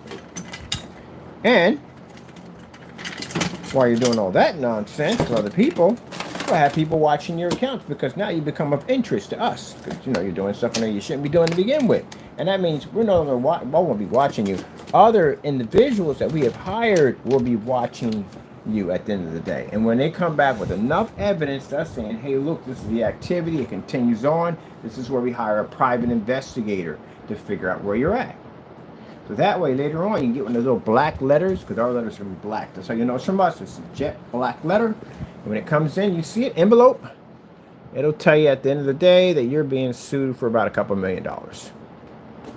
And we expect to see you in court. Now, you don't have to show up if you don't want to. That's up to you. That means you just forfeit. I mean, if we just take your stuff anyway.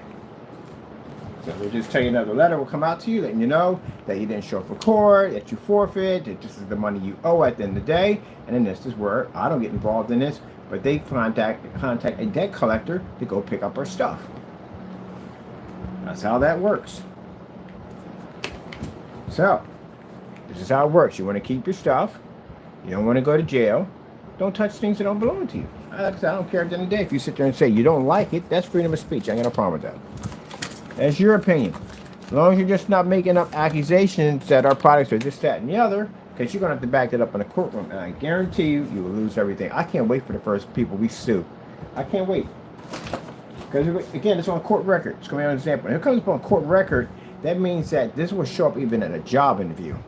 It'll pop up. It'll pop up if you go apply for an apartment or anything or a house, whatever. These records will pop up on you. So this will ruin you. You get sued for a certain amount of money or any kind of money, it shows up in records. So they look up and see if you have any lawsuits, pending lawsuits, court cases, or need a background check. It's going to pop up in your background check.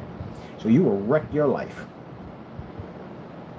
So good luck getting a job or anything else at the end of the day, or trying to get approved for a place, because you won't get it. Not any longer, it'll destroy your credit in the process too also. People don't think about that when it comes to lawsuits, that these things will show up on your records when you go to apply for apartments, when you go to apply for jobs, when you apply for credit cards and all that stuff. It stops you from doing all that.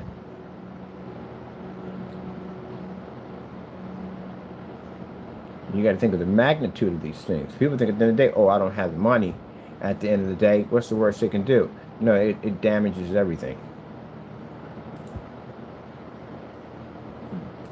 If I'm doing a background check on you, and it says that you owe like what, $50,000, and you haven't made any payments on this, why would I trust you with an apartment? You can't pay me, so I can't hook you up. I can't give you anything. You got to go to a slumlord. That's if somebody don't care, and you know what those places are at the end of the day.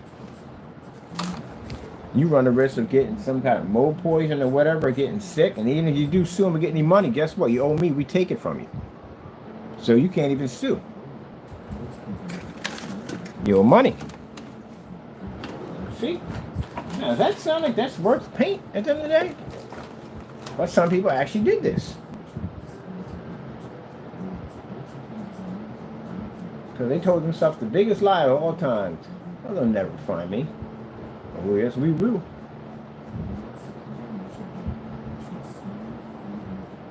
We live in the digital era. Leave a carbon footprint just where they were. You know what happens? People always get too confident, and what happens? They get sloppy and they get busted every time. Well, where did I put that at? I have it right over here. Over here. Ugh. There you go.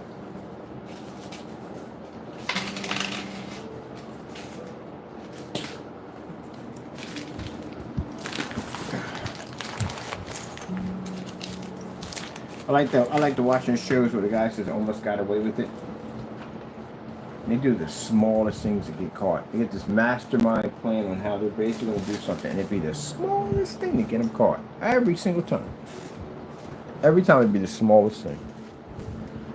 Something simple always gets them caught.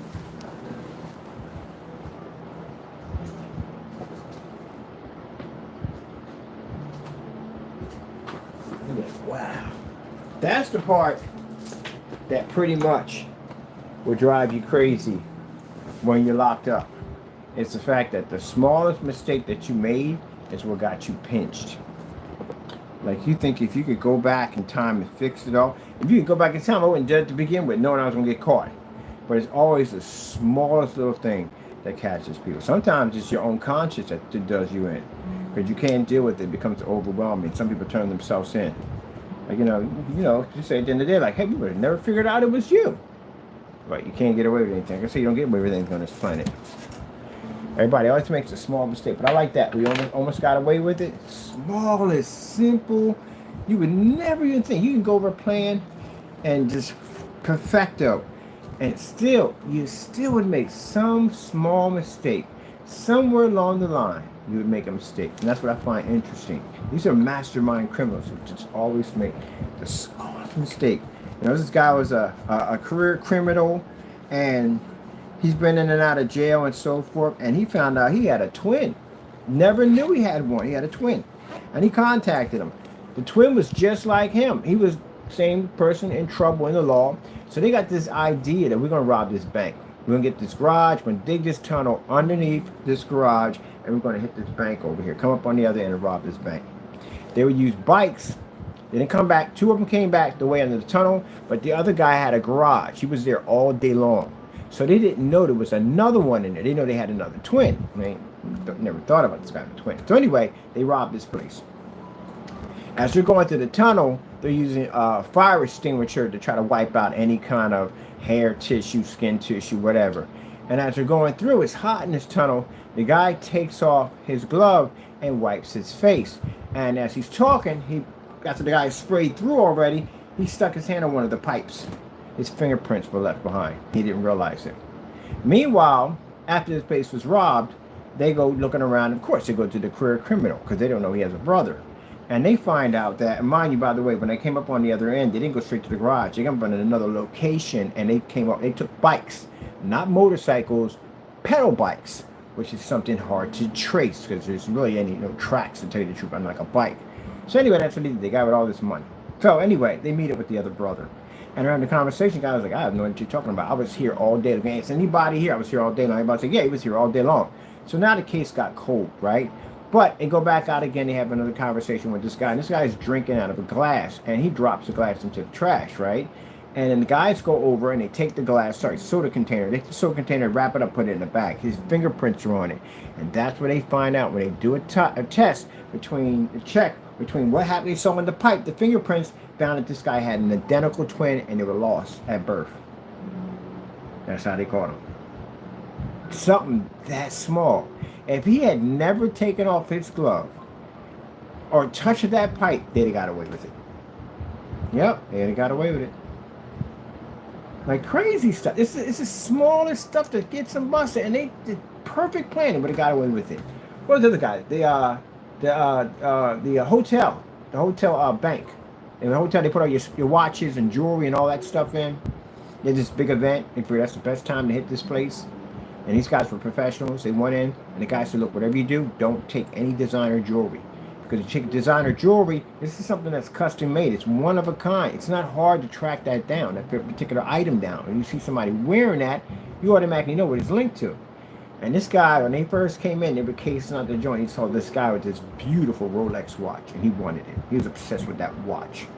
And the guy was like, don't touch anything. Now, you would think at the end of the day, if you're making that kind of money, which is bad and is wrong, you can get one of those customized Rolex watches because you have the money.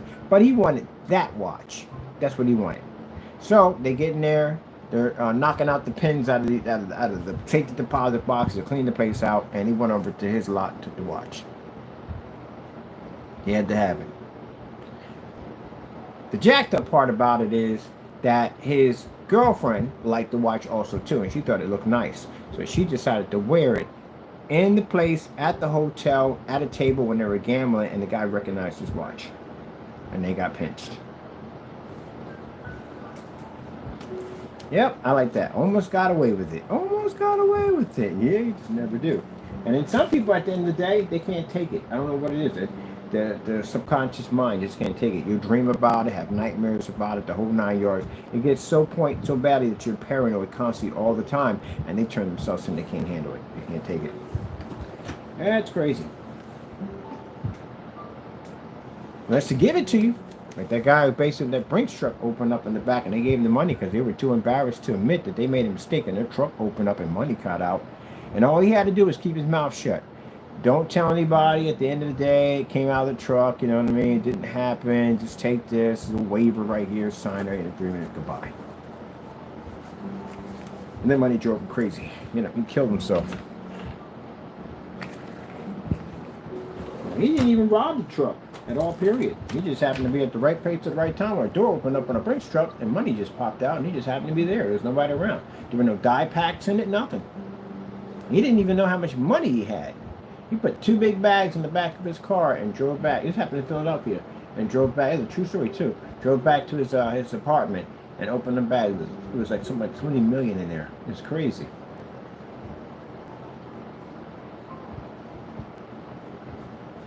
And you hear about people accidentally get money transferred to their account by accident, wire transfer, and wake up in your account. You're like, what the? That can't be real.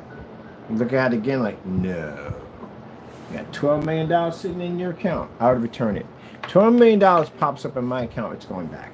I'm not keeping that. You crazy at the end of the day? You have any idea that they'll be at your doorstep in no time at all? I work in computers. I know how fast they can be to get to you. You don't think at the end of the day they can't trace where that's going to go to. Unless you plan to take that money, get plastic surgery, and disappear off the planet, that's the only way. But still, it's still going to find you because they're going to find a money trail. They're going to find the plastic surgery. They're going to figure out exactly what you used to look like and what you look like now. Yeah, no, it ain't worth that craziness. It ain't even worth. Besides, you're not supposed to be stealing anyway. The money's going right back. There you go. Take it. Hey, look, I mean, if anything, you get a reward out of it. It might not be $12 million, but at least it's something at the end of the day. It's more than what you had when you first started off. So, yeah, I'd rather take the reward any day. Then you get the publicity on top of that because we live in the social media world. So, you know, people can be all over the news about how you gave back $12 million. And next you know, you'll be on freaking talk shows and all that stuff. And boom, you blow up. You get famous off of that. Like, who gets back $12 million? You know what I mean? You find like, wow, it's good people in the world actually get back money. Then basically taking the money and being hunted like a dog. Oh, man, after people eat. I gotta get my glasses, man. The lights in here give me headaches. This is so bright and I get headaches from the light in here. Where are my glasses at? I just couldn't understand, wonder why, when my eyes were hurting so badly a couple of days ago. And it's because of the lights in here triggered my headaches. Look at how bright it is in here. Oh, it's like being under a UFO all day long. Oh. Alright, I got all my stuff here. I got the... Where's the fire stick at? That's what I'm looking for. I need my fire stick. Because I want to go over and play around with this thing over his place. He said, bring it by. What you got? You got a new projector? I seen that thing, man. That thing is tiny, man. You got to bring it by. I got to check this out. I'm going to pick one up. I want to check yours out first. So, bringing all my stuff over there. And I can go over and play around over there and show them the projector setup. We can't believe it's that small. Where's my GTA bag? My GTA bag. My GTA bag. We got the GTA bag. Okay. My GTA bag is over there.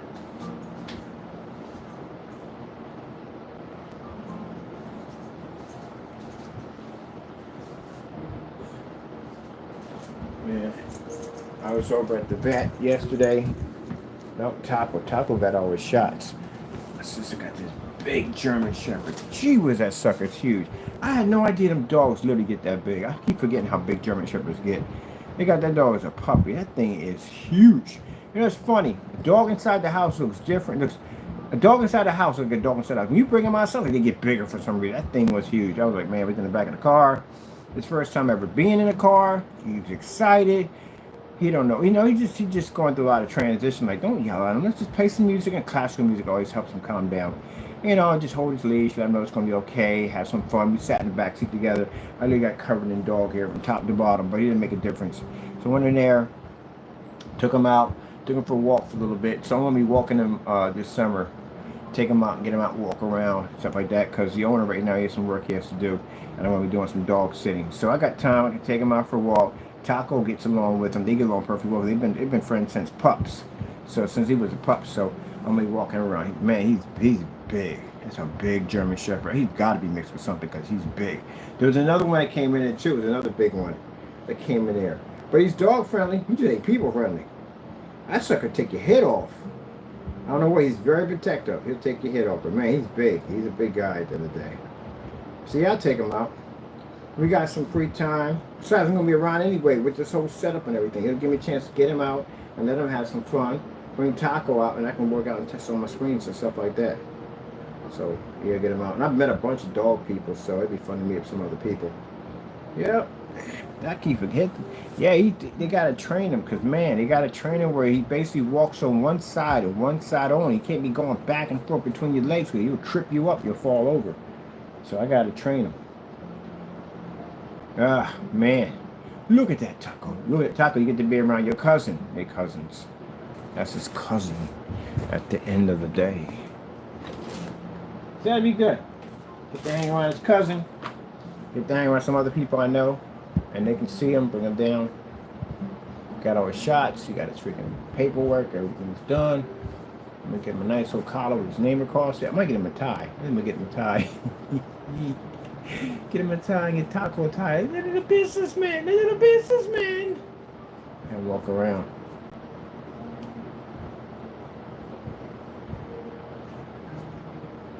Since he don't like cats. He don't like cats. He don't get on with cats. He only get along with dogs. I don't know what went on out there when he maybe hung around with coyotes or what went on, but he's not a big fan of cats. He only likes dogs.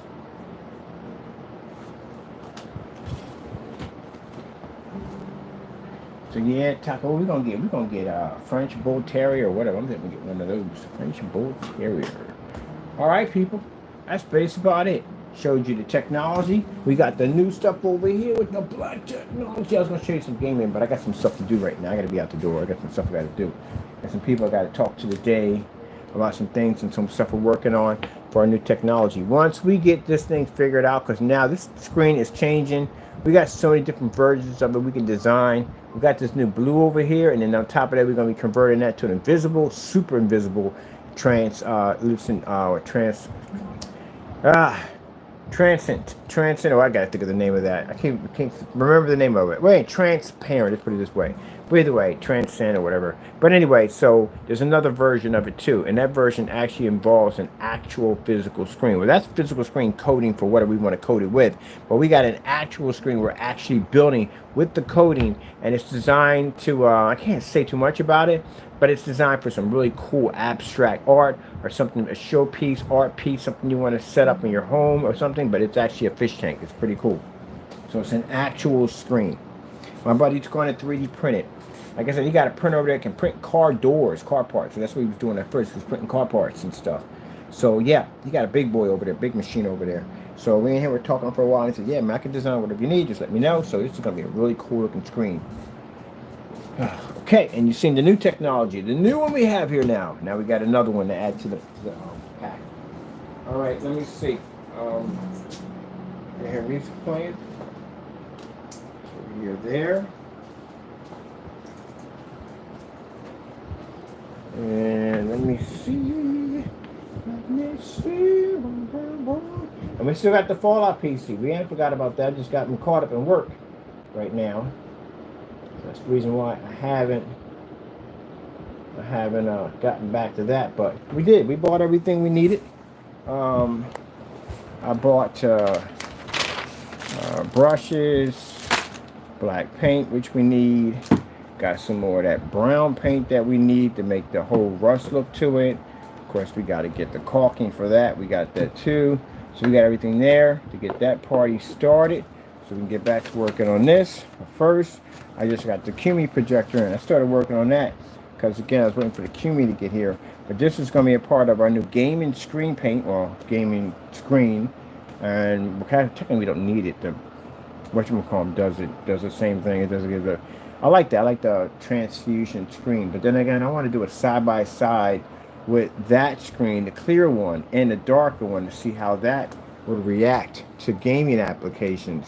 Like, what would that work? How would that look? Hold on a minute.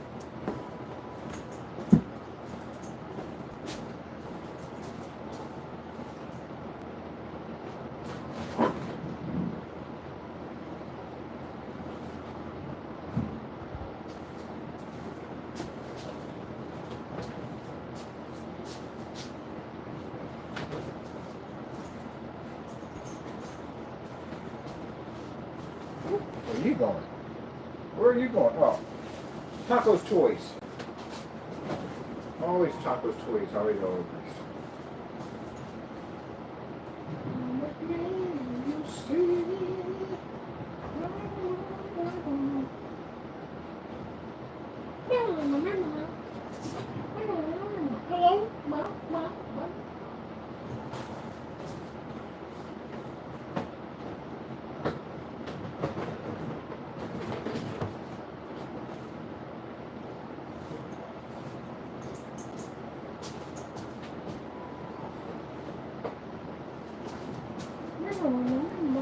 Hello, hello.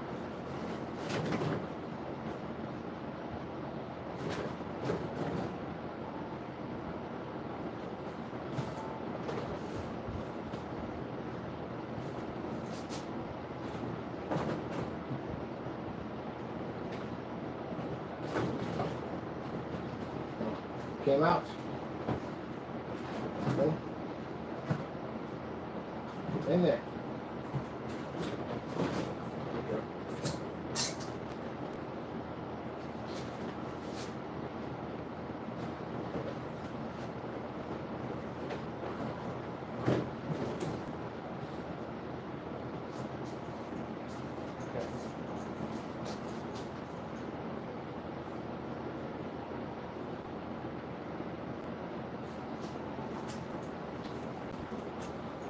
Yeah. That one is the clear one, and that's the dark one right there. That's why I built this screen, because this screen makes my job so much easier when I'm trying to test stuff out that I have to see. Of course, that high piece is up there because I ran out of boxes. But it gives me an idea of exactly, when I put the screens side by side, which one's going to be better for gaming, which one's better for movies, and so forth. It gives me all that information. So I had to make this so I can slide my screens in the back and they would lock in. Now you see how that one's transparent there, but if I take this one, which is a Snapple bottle, and I put this one, it shows you the difference of the transparency. Transcend. Transcend. There we go, transcend.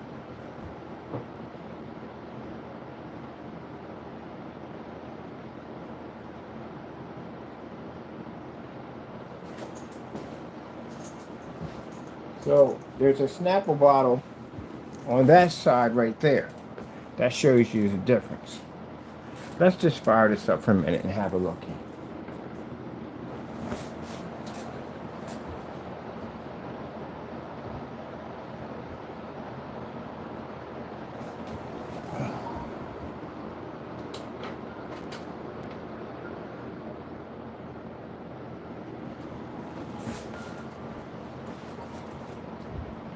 Isn't that interesting? One's darker, one's clearer, and they both can pick up. Because you know why? The shifting technology that's embedded in the lighter screens can do that. But still, I think this would have an interesting vantage point because it's much darker. Isn't that crazy, people? It's insane, Mr. Bud. You'll find it's absolutely extraordinary. We must know more about your technology. I look forward to sharing all my information with you.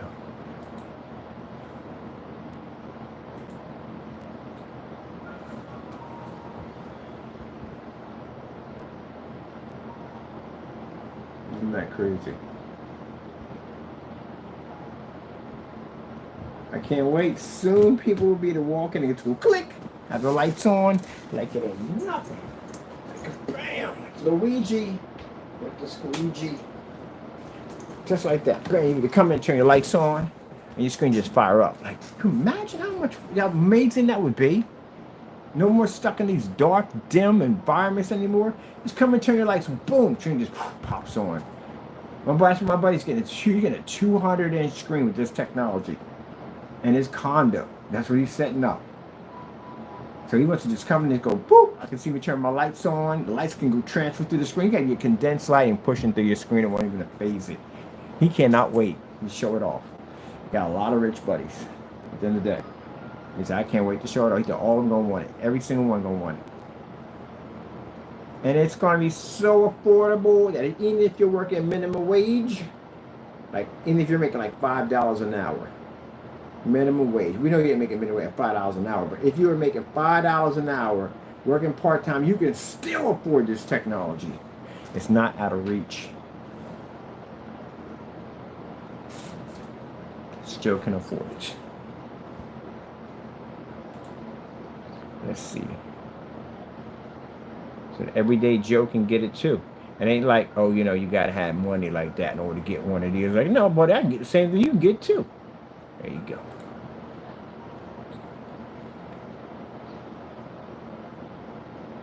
Wait, I want to do the city scene real quick.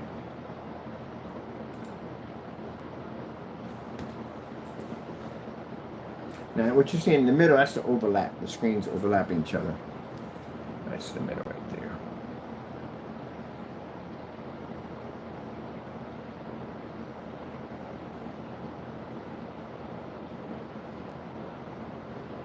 Just the side-by-side setup. So we can do it side-by-side, because people get that all the time. Like, okay, what's the difference between this and side-by-side, whatever. That one's actually more translucent. You can actually see, transcend. You can actually see right through it. As you can see with the Coca-Cola bottle, you can clearly see the Coca-Cola bottle right there, right? And the other one has a Snapple. But they both read, they're almost like the same. This one is more transparent. Is that crazy or what? Say it with me. It's like Luigi with the squeegee.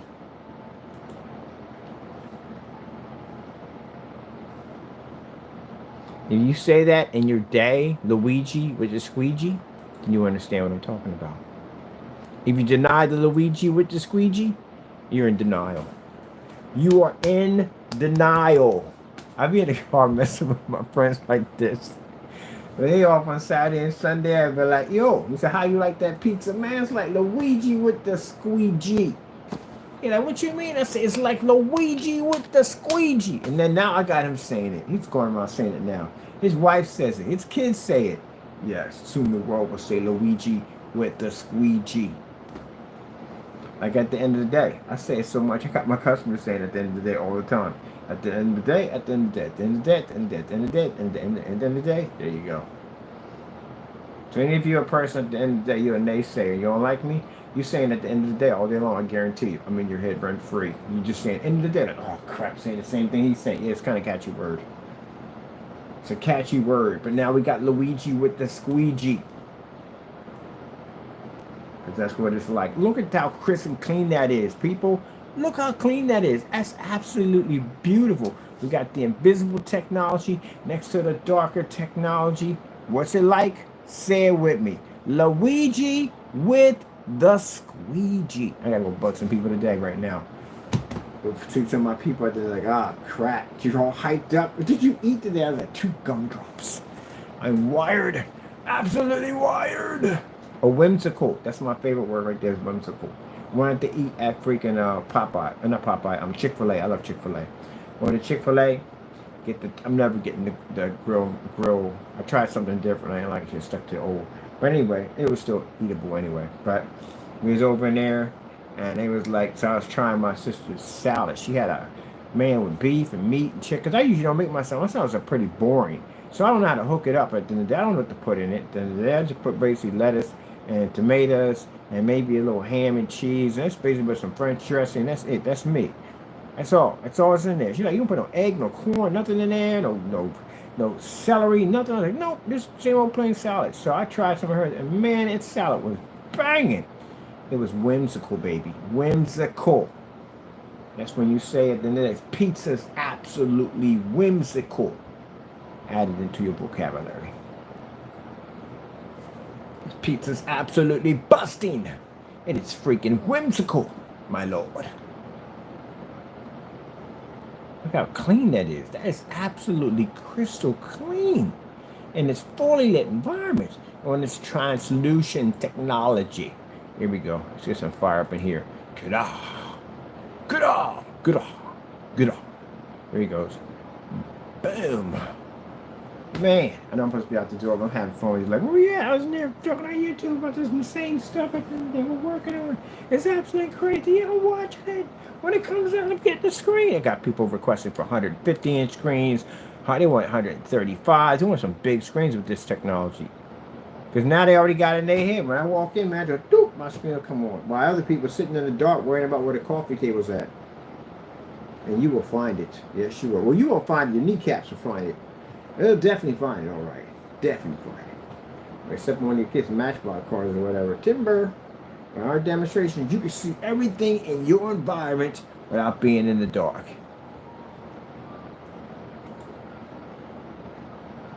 Luigi with the squeegee. My favorite word to say. Ooh, what we got going on here? What do we got going on here? Some bright lights? Yeah. Look at the black. Look at the black. Man, that screen's see-through. And look at the black it's reflecting. Do you see that madness going on right there? Do you see that? You can see the Coke bottle right there, crystal clear. And look at the black it's reflecting. That shifting technology, that visible shifting technology is beast. There you go. Look at that. Making it look out. And the projector cost. Got to see it again. $50. What are you gonna do with the extra money? You get some nice movie chairs. Oh, get some real nice movie chairs. Some real nice movie chairs. Instead of spending $3,300 for an ultra short throw P2 that's just stuck in the dark environment, you're calibrating a projector with freaking 1.7 billion colors and a 2 million to 1 contrast that it can't pick a black level up. Doesn't even look 4K. That thing doesn't look 4K on a gray screen.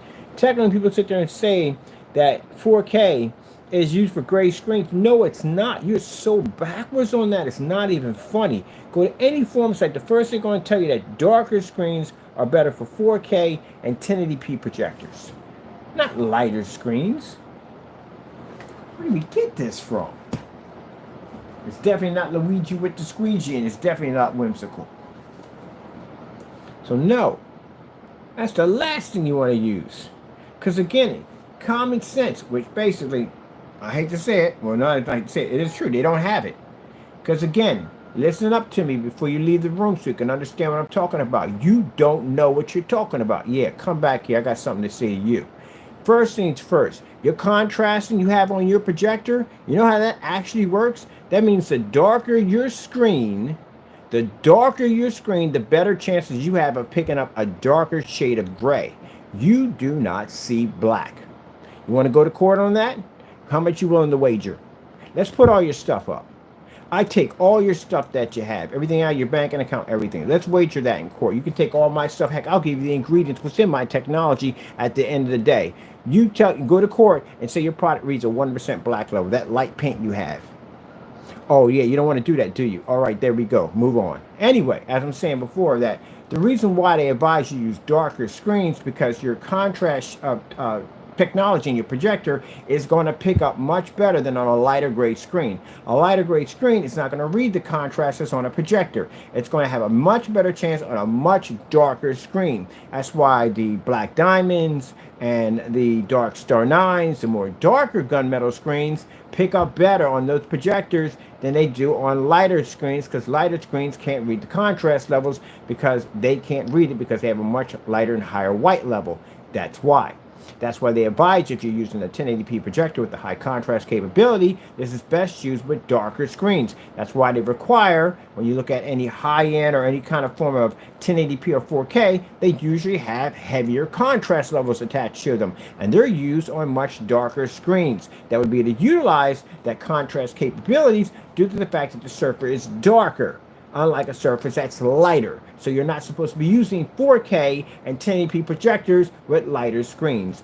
Told So all you guys sitting around with them freaking gray screens with 4Ks, you're backwards.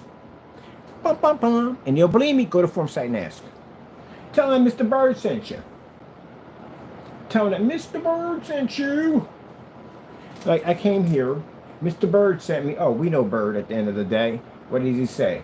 He said that dark gray screens work better with 1080p and 4. He's telling you the truth. There you go. There you go. There you go. There you go. What would you pick up better contrast on? A Cinema, the gray screen, or a Dark Star 9? It would be the Dark Star 9. There we go. Why does the Dark Star 9 have a 0.9 gain and the Cinema Gray has a much lower gain? Why?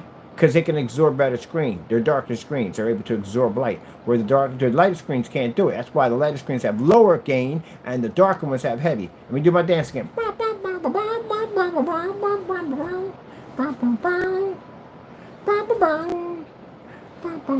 This is why when I had open chat, I used to ask them questions. I was just met with emojis, cursing me out, carrying on, because they didn't know what they were talking about. That's human behavior. When people are left and put against the wall, and they're basically, what are they called? They're something, an intellectual intelligence is challenged. If they can't answer questions, they feel offended, they feel upset, they feel damaged, and what do? They resort to insults. Just told me at the end of the day you don't know.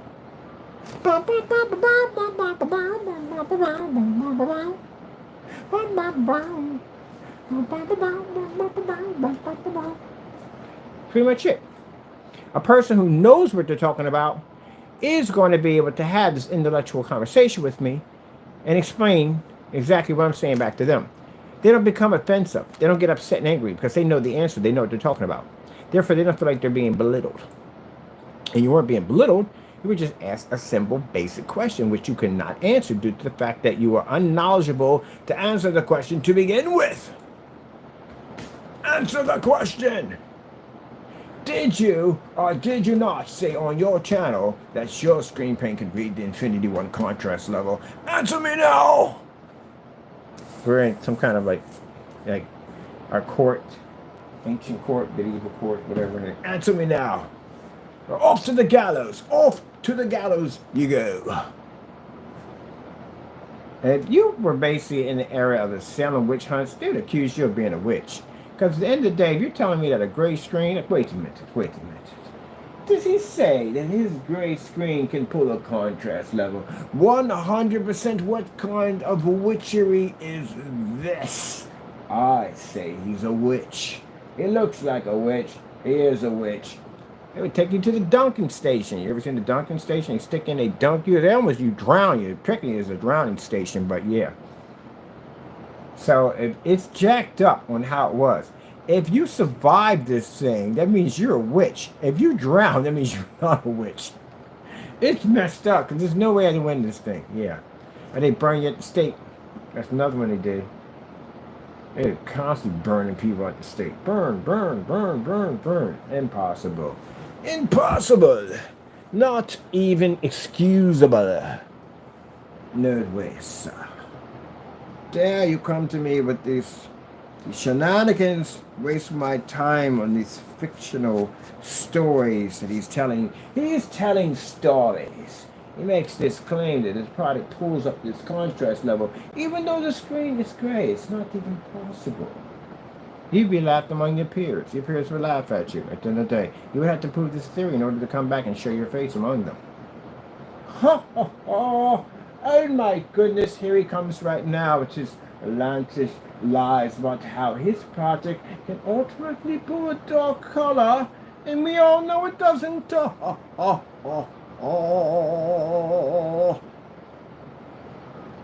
Man, they've been making jokes about you behind your back. Go to the town ball, everybody be out there, woman to walk up to. I have to ask you a question. Is it true that you told them that a gray screen can pull a 100% contrast level? Surely you jester. And you'd be like, I jester not. I do believe this is possible. You are surely mad. You know that, right? You are mad. Mad I may be, but I should prove this. And then about a year or so later, he's locked up in some insane asylum up there, you know what I mean? And basically just screaming the same thing. It works! Gray can see black! Gray can see black! But they don't, no, he lost his mind. It's not that anymore. True story, if he was born back in the area, you know how they get rid of the evil spirits out of your head? They drill holes in your head. Yep, in that case, he'd be a wiffle ball. Because it's not happening. That delusion of grandeur is a great thing. Delusion of grandeur means that somebody believes in something so much that they actually think it's actually true. Even if you basically show them proof that it's not true, they'll basically deny it and say that it is true. It's a bit of a brain sickness.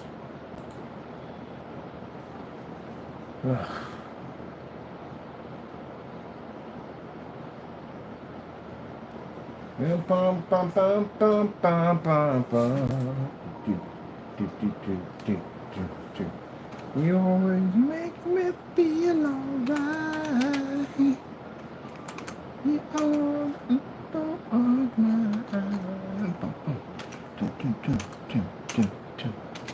Who started this whole nonsense like gray screen? Well, I guess at that particular time, yeah.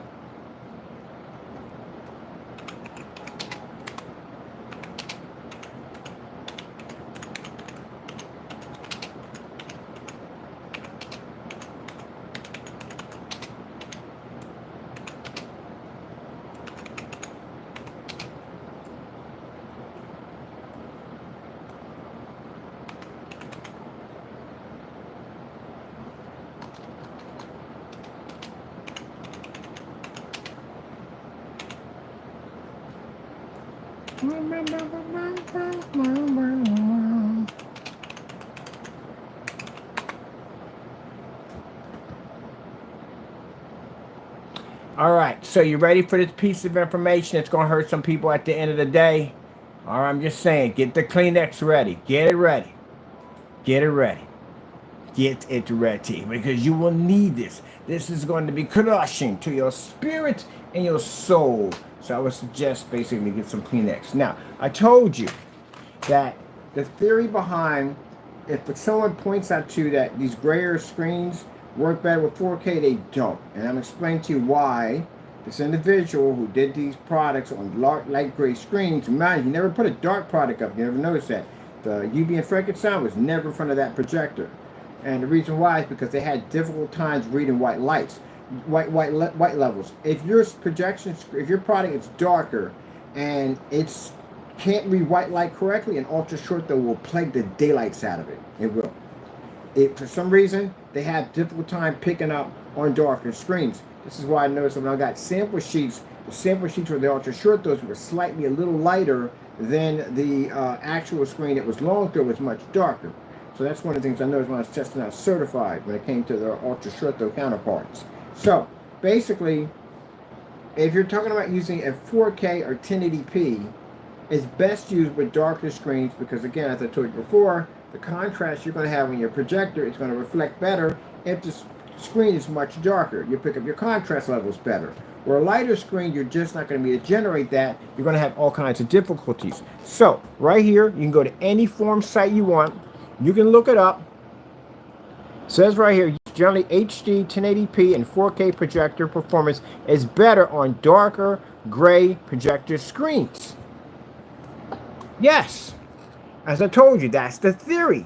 Because of the contrast, picks up better because the screen is darker. The screen absorbs better because it's a darker screen. It can reflect light because it can absorb. But when you have somebody giving you, we buy paint from them, and you write on a container, you're not ambient light rejection, that tells me at the end of the day that his white levels are very poor on that product. Because what plays a darker screen worse than a screen, basically if you're in a well-lit environment, your screen is much darker, it has a difficult time generating white light, which means it's involved being in dark environments to try to pick up its white level better. That's why we had on the container from that individual screaming at me, telling me in punctuation marks, not ambient light rejection on a surface that dark. You just told me that your white levels on your paint was too dark and they don't generate, and that's why you're required to be in a darker environment. You just told on yourself. So when I tested it in the 48 environment, it did extremely poor. It did not pick up correctly. It came up too dark, which means your white levels were too low, and you needed the white levels, the darker environments to pick up your white levels much better. That's why he stated it on there. Am I wrong? Am I leaving in your head rent free? So basically, the fact that you have a 4K projector sitting on a screen paint that light means you absolutely failed, because again, lighter screens are not supposed to be used with 4K and 1080p projectors. Darker screens, because the contrast would kick better on a darker screen. By the time you reach a black screen, guess what? You can turn that off because you don't need it, because a black screen does generate Infinity 1 levels. Ta-da! Hoo, ha, ha, hoo, ha, hee, hoo, ha, ha, hoo, ha, ha, ha, yeah, ha. Come on, man. I know my stuff at the end of the day. I'll get you in a courtroom at the end of the day, and we got to sit there and have this conversation in front of a judge. I will break that down right in front of you. I'll break your stuff down right in front of you, right in front of a judge. I know what I'm talking about. Get on camera, like, look at the brightness, look at the contrast. Anybody who sat there and showed off a 4K or 1080p projector on a light gray or mid-gray screen, you don't know what you're talking about, because they're not designed for that. They're designed for darker screens. There you go. Ta-da! You already know the 2 million to 1 or whatever they put on a projector is going to have a high failure rate if they put it on a lighter screen. That's much more harder for it to work with.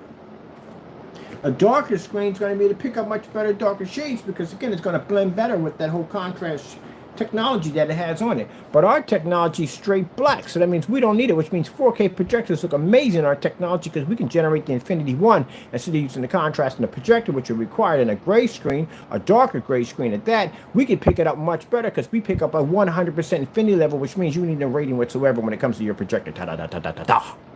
I know my stuff.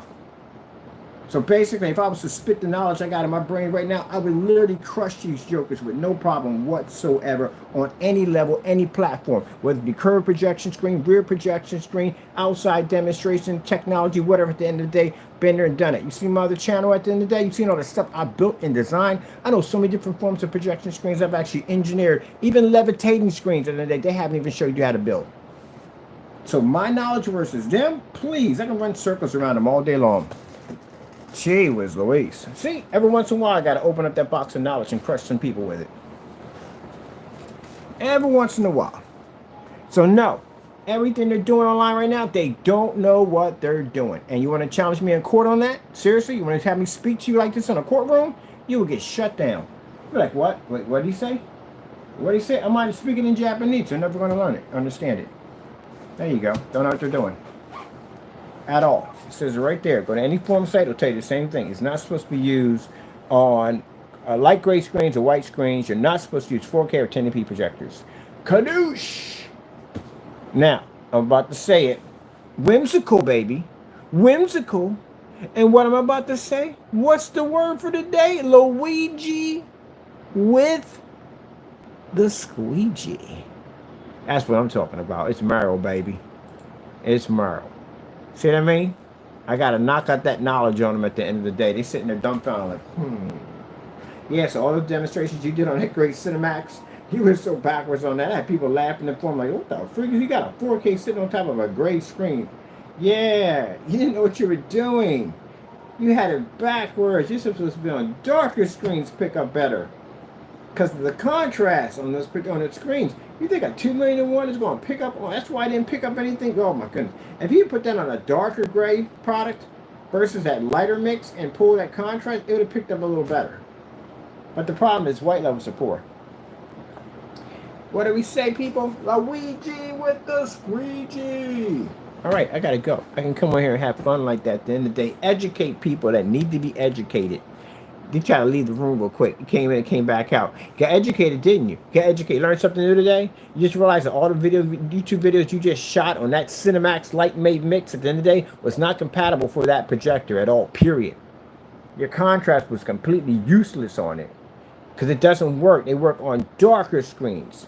Everybody knows that HD 1080p projectors and 4K are on darker screens. Everybody knows this, except for him. He doesn't know it, apparently.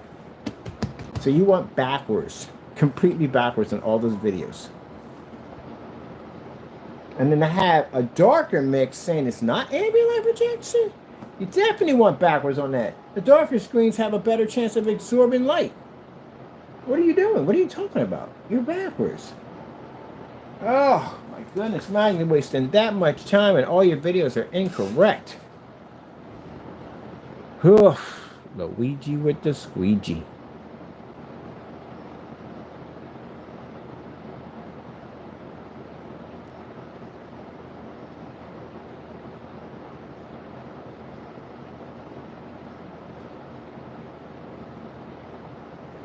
Look, and it's right here, right there. That's my video right there explaining the whole terms to you right there. Do they pop up? Question. When we pull up these videos, right, we talk about stuff randomly, right? I don't even mention my company's name, nothing. Who comes up first? We do. You know why? Because we got all these demonstrations explaining this to you guys. You see any of their videos popping up explaining this? No.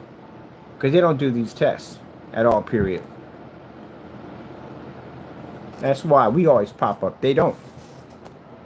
Because you can only talk about what you know, and apparently they don't know enough. So no, you're not supposed to have a 4K on a light gray screen paint at all, or 1080p. They don't register correctly. Yep, here we go again. I sat there and explained this whole thing way back. So anyone sat there and said, oh no, you're wrong, go to any forum site. Any forum site's going to tell you the same thing I just told you. There you go.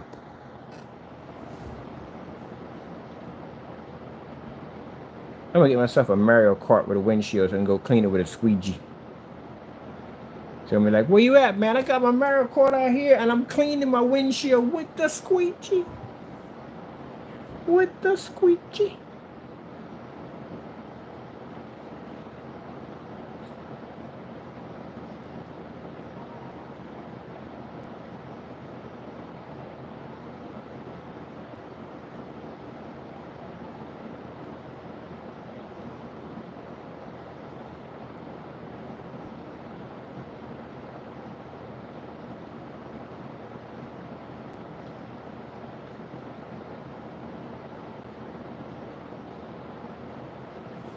All right then. Well, I think pretty soon, only reason why we keep the black paints, screen paints we have here, because they're still needed.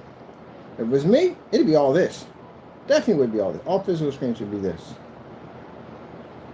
We do keep one or two around, but the rest of it would be all this. This stuff is actually amazing. But again, that's what I explained to him. He did it backwards. All those videos you did on that gray paint, no. You go to any forum site. Go to any forum site. Challenge me. Challenge me. Go to any forum site and challenge me. And so at the end of the day, what shows better on 4K and 1080p? They're going to tell you dark gray screens. It's just logic that it does. You're going to pick up a better shade of darker gray on a screen that's darker than a screen that's light. That's why 4K and 1080p projectors are advised to be on darker screens. By the time you maintain to hit a black screen, you can turn those off because you don't need the application anymore. But the problem with the black screen and what people don't, their stuff is not properly tested, is that your white levels don't come up properly. That means your screen can pick up a blue tint to it. That's another problem you could have. You could have a problem on, but most time they'll try to pick in high power projectors to try to generate higher white levels. They'll go in and they'll do, what's the other thing there? Darker environments, because the screens have difficult times generating and fully lit environments because they can't pick up the white levels all that high. And for those that sitting there saying, but you're using a high power projector, that projector is in eco mode. It's 2,500 lumens. And on top of that, it sits at a distance. So if someone's using a P2 projector, I'm actually way under your specifications, number one. Number two, my contrast is way below yours. My color is below yours. My projector sits back at a farther distance, and I'm at 2,500 lumens instead of being at 3,000 lumens on top of a screen. Kaboom! And you still can't pick up! So yeah, the big lie. We got to do that one. The big lie. The big lie of telling yourself that your 4K projector basically is used on a light gray screen. No, it's not. You go to any one of these sites, Elite Screens, any one of these big companies, and say, hey, look, which one of your screens is more is recommended for 4K and 1080p? And they're going to point you to the darkest screens. Don't use light gray paints on a freaking 4K projector. That is so backwards, it's not even funny. It's not even funny, people. It's not even funny.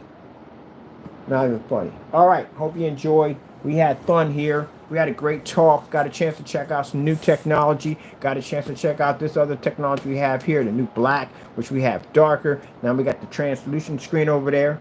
Transcend, translucent, whatever it is. Screen we have over there showing them side by side with the contrast levels and the colors and all that stuff. We'll get more into that. Got a chance to play around with the portable projector over here, and then got a chance to talk about some stuff at the end of the day. People who got themselves in trouble with our company that are going to be doing some serious time and paying out some serious money at the end of the day because they chose to do dumb stuff at the end of the day. But you know, how's that go?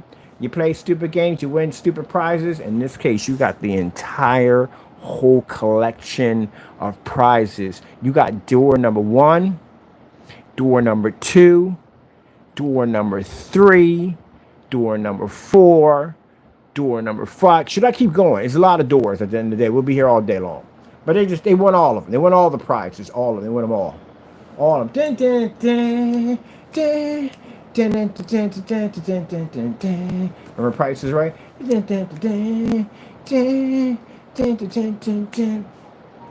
All right, looking for a person. Who are we looking for? We're looking for... We're not going to mention them because we don't run them a video, but you know what I'm talking about already. And you come running down there laughing until you get in front of that podium, and then they got to tell you exactly what your charges are and how much you got to pay my company at the end of the day to make all this go away, nightmare go away for you. And then you're just going to be sad, like, oh. Like, you're not guessing the price of that wash machine and getting it wrong. There you go. I like to bet $1. Everybody does that one. I like to bet $1. $1. All right, and I would not buy that for $1. But anyway, I got some business to take care of. Let me get this done. And I said that 3 or 4 times already. I'm just having fun, people. I am having fun. We got new technology. Yeah. Oh, wait a minute.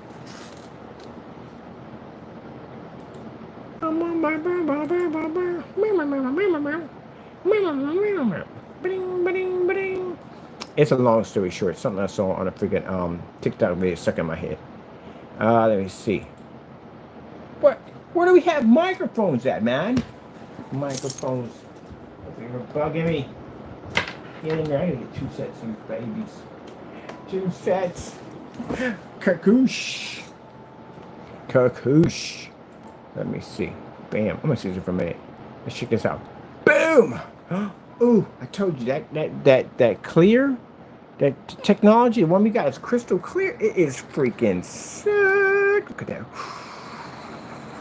Just pulls up nicely, doesn't it? Look at it, pulls up the contrast and everything. Isn't that saying it's invisible contrast technology on a rear screen, which means it's a front and rear. We're going to make it more like a front transcend screen, so you can have that see-through high-tech projection screens, the ones they charge you all this money for.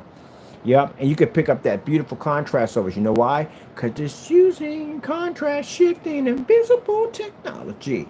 Kaboom.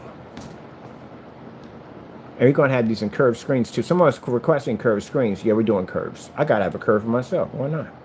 But anyway, yeah. Let's go back into this. Kabam! Let's go over here real quick. Hold on for a minute. Bugatti. Bugatti, baby. Boom, boom, boom, boom, boom. Boom, boom, boom, boom, boom, boom, boom, boom. I'm getting one. I'm definitely getting one. Oh, yeah, I'm definitely getting one. You see how beautiful this technology is? I'm getting me one. Yes, sirree. I saw that car outside. A yellow one. I was like, oh, my goodness. That thing was unfreaking believable. I'm getting me one. Hope it's a stick. Better be a stick. Better not be automatic. I can't stand freaking automatic cars. I don't like them. Oh, yeah. I'm getting me one. And you sit there and say, Mr. Bird, my technology is more advanced than you. You don't even know what you're doing half the time when you're on camera. You don't know what you're doing. You see how gorgeous this stuff looks, man? How beautiful this looks? I'm going to have millions and millions of people buying this technology. Oh, yeah, I'm definitely getting one of those. Definitely. I have no idea what color. I don't like the shine on that.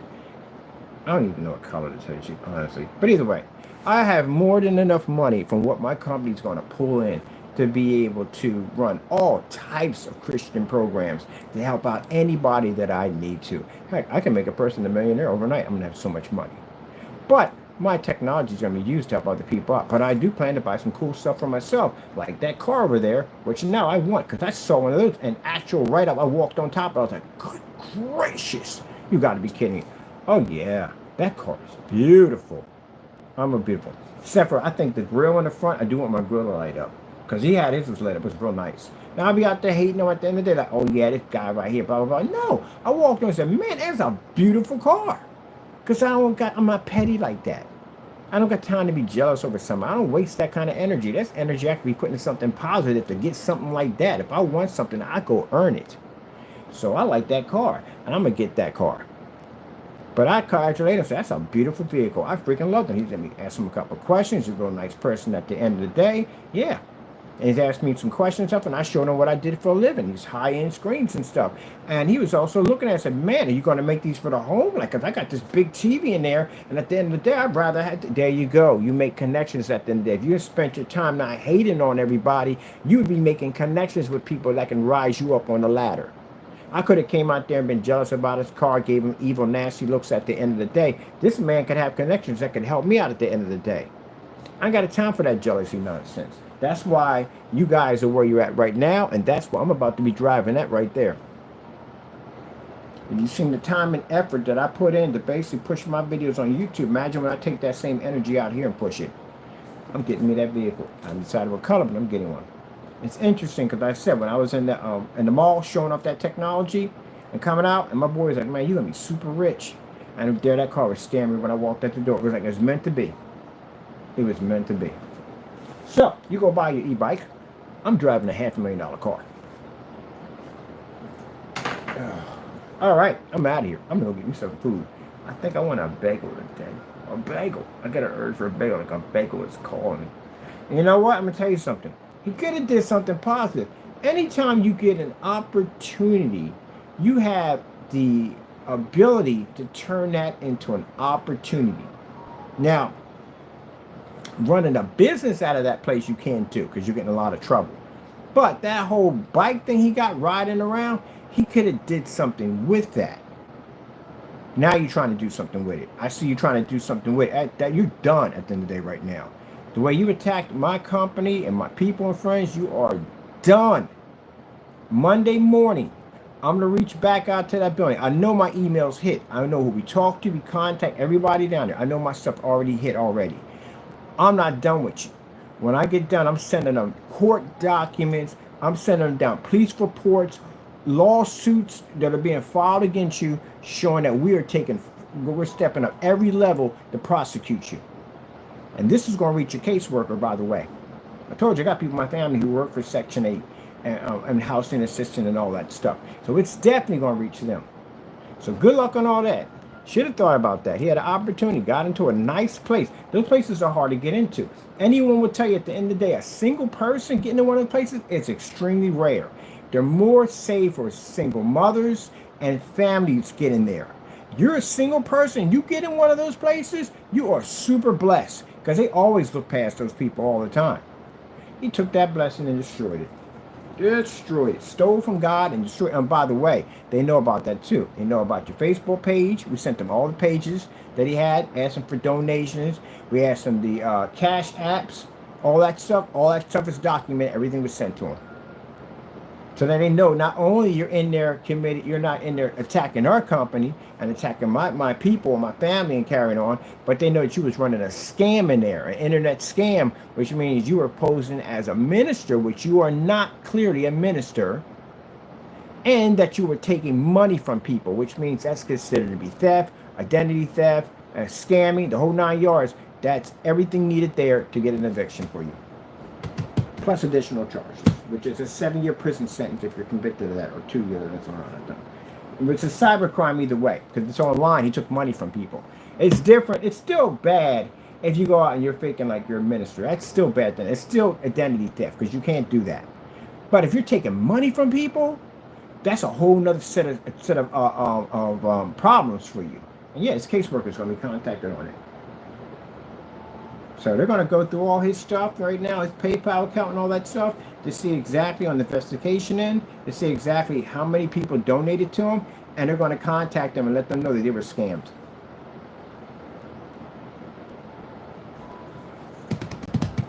So in the police report, we'll get to them, clearly states that we have filed against you for harassment, cyberbullying, cyber stalking, defamation. And we have proof that we're bringing charges against you for impersonating the minister. We have proof that you were taking donations from people. All that stuff is in there. It's in the police report. So we're going to send that directly to the building of the people we had a conversation with, letting them know we did file against you. And then I got 2 other government agencies involved. One of them is, and this is public housing for Baltimore. That's how we're able to reach out and find them. We had to go right through their source to get to them. Let me see. One's the International Crime Complaint Center, IC3. That involves internet crime complaints, including cyber crimes. And the second agency we had to go to was, let me see, it was another one we had to reach out to for the fraud, internet fraud. Not internet fraud, but basically for his impersonating a priest. That involves FBI. They're involved in that. Here we go. Federal Trade Commission reporting fraud. We had to contact them and put all his information in right there. So I'll be sending that out Monday morning, that we went and filed with these agencies, because that's involving the fact that he went in and he was posing that he's a minister, and he's not, and he's taking money from people. That involves that group. That's all government agency. And the second one is basically for the cyber crimes. That involves the FBI. We had to go and fill out a report with them. So I have to make an appointment with them to meet it with them and give them all the information from there. Told you I don't play around with that stuff, man. I really don't. All right, well, that's it. And I'm going to enjoy my life and whatever I got to do. And, oh, look at that one. Oh, they got the whatchamacallit come up on that one right there. Gee whiz, man. I can't wait to drive this around. I can't wait to drive around. I'm taking my friend with me. He said, when you get it, let me know. He's going to go with me. Oh, look at that right there. Oh, they got the tail. I wonder if that tail comes out like the McLaren comes out.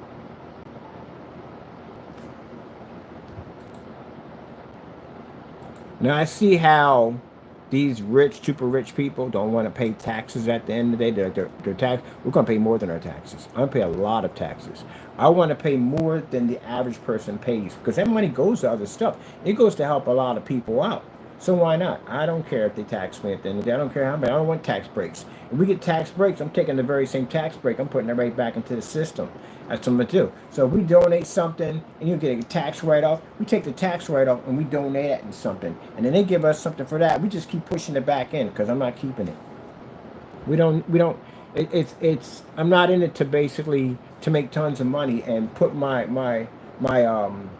wealth on the backs of people that are trying to get up.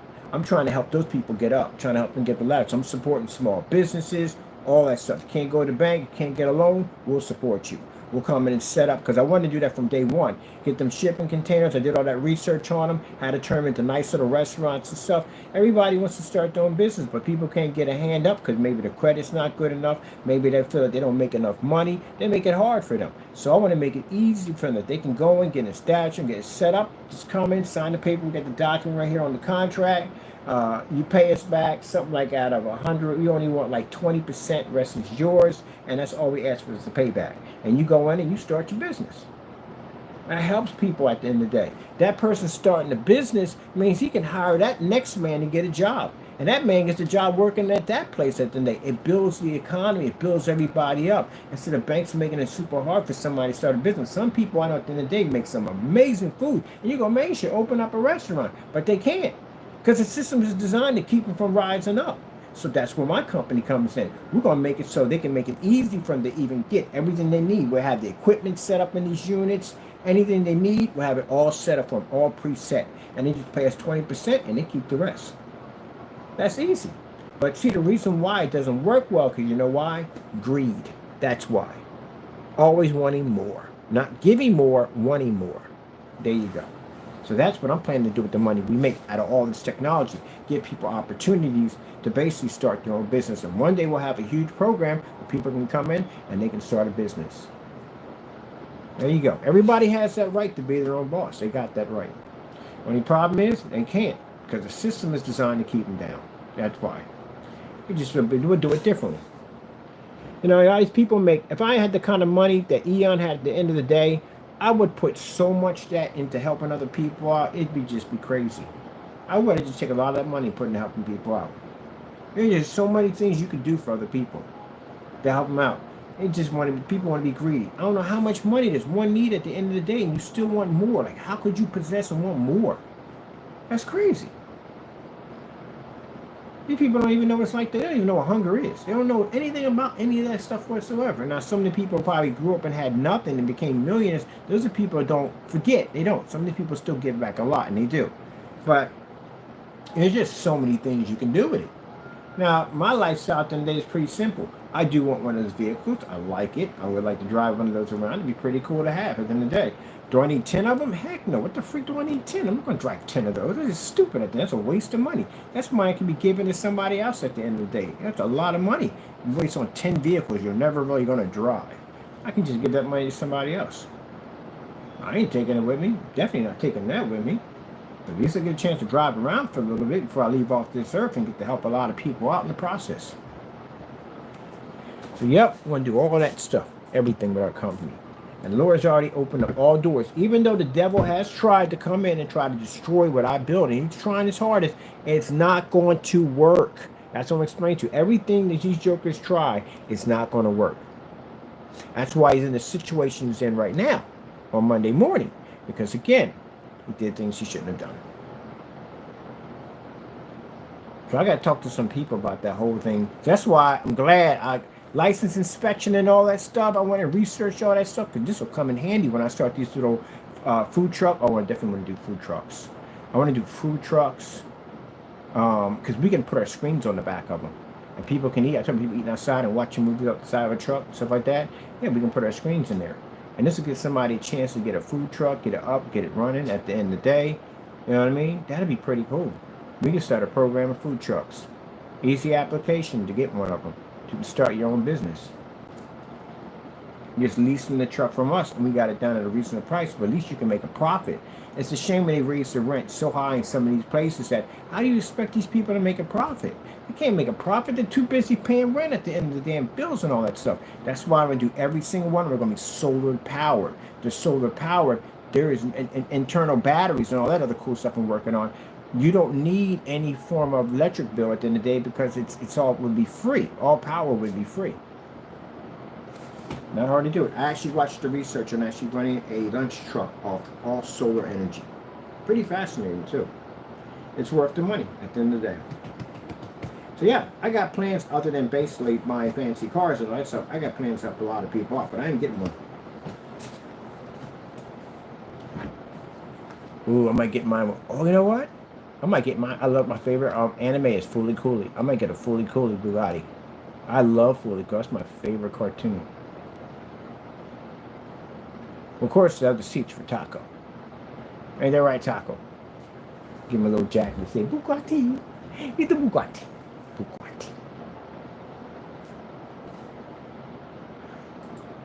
Bugatti.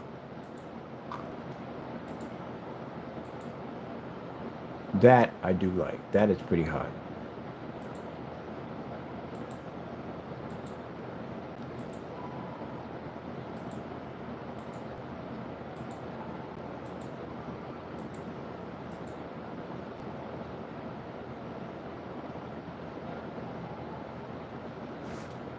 Don't want to be driving every day? Nope, most likely. Oh, actually, I want to get one of those smart cars. I want one. Smart car, I'm going to make it look like one of those whatchamacallit, those machines, the micro mini cars with the dime in the back. I'm getting one. I want a smart car.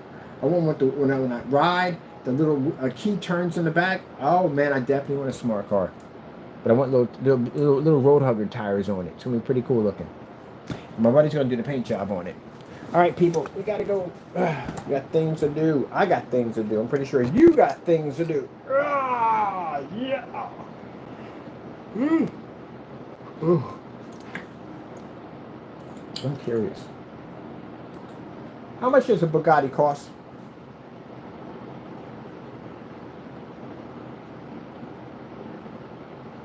Woo! That car is $3 million.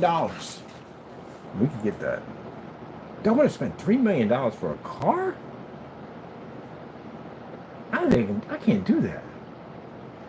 That goes against everything I believe. No, I can't do that. That's way too much money for a car. No, I can't do that. No. And you know what people I can feed with that much money? I can see about $500,000 for a car, yeah. But that kind of money for a car, $3 million? Hey, people I can feed with $3 million? No, that's a sacrifice. I can't get that. That's virtually impossible. I can't do it. I can't feed too many people with that. There's so many people I can help out. $3 million. You know what stuff I can do with $3 million can help people out at the end of the day. If my company can make millions of dollars, I can get one of these. But that's $3 million. There's so many people I can feed with $3 million. No, I can't see myself doing that. That's insane. That's insane. What's that car called? How much is a McLaren? Now, see, I can do a McLaren. That's a car. It's about 200,000. Yeah, I can do that. I can do a McLaren. 300,000, 200,000. I can do a McLaren. I can't do that car. That's way too much money. I can't do it. It's too many people you can feed with that. If I want to get myself a car, 400,000, 400,000 range, I can do a McLaren. I'm not paying that much money for a vehicle at the end of the day that I know at the end of the day I can feed that. I can feed a lot of people with that. I can feed a lot of people with this, but still, that's a lot of money for a car. Let's look at this one.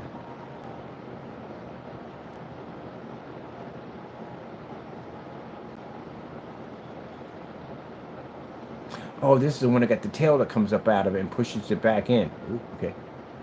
That works for me.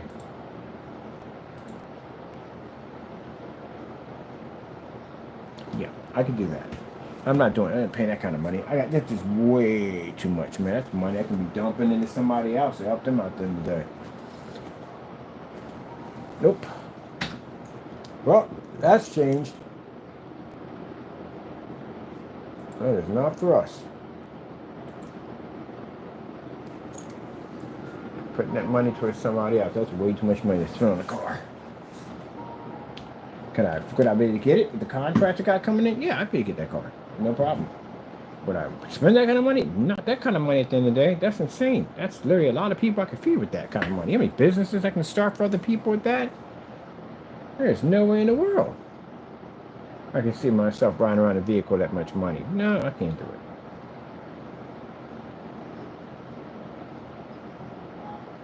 Let me see.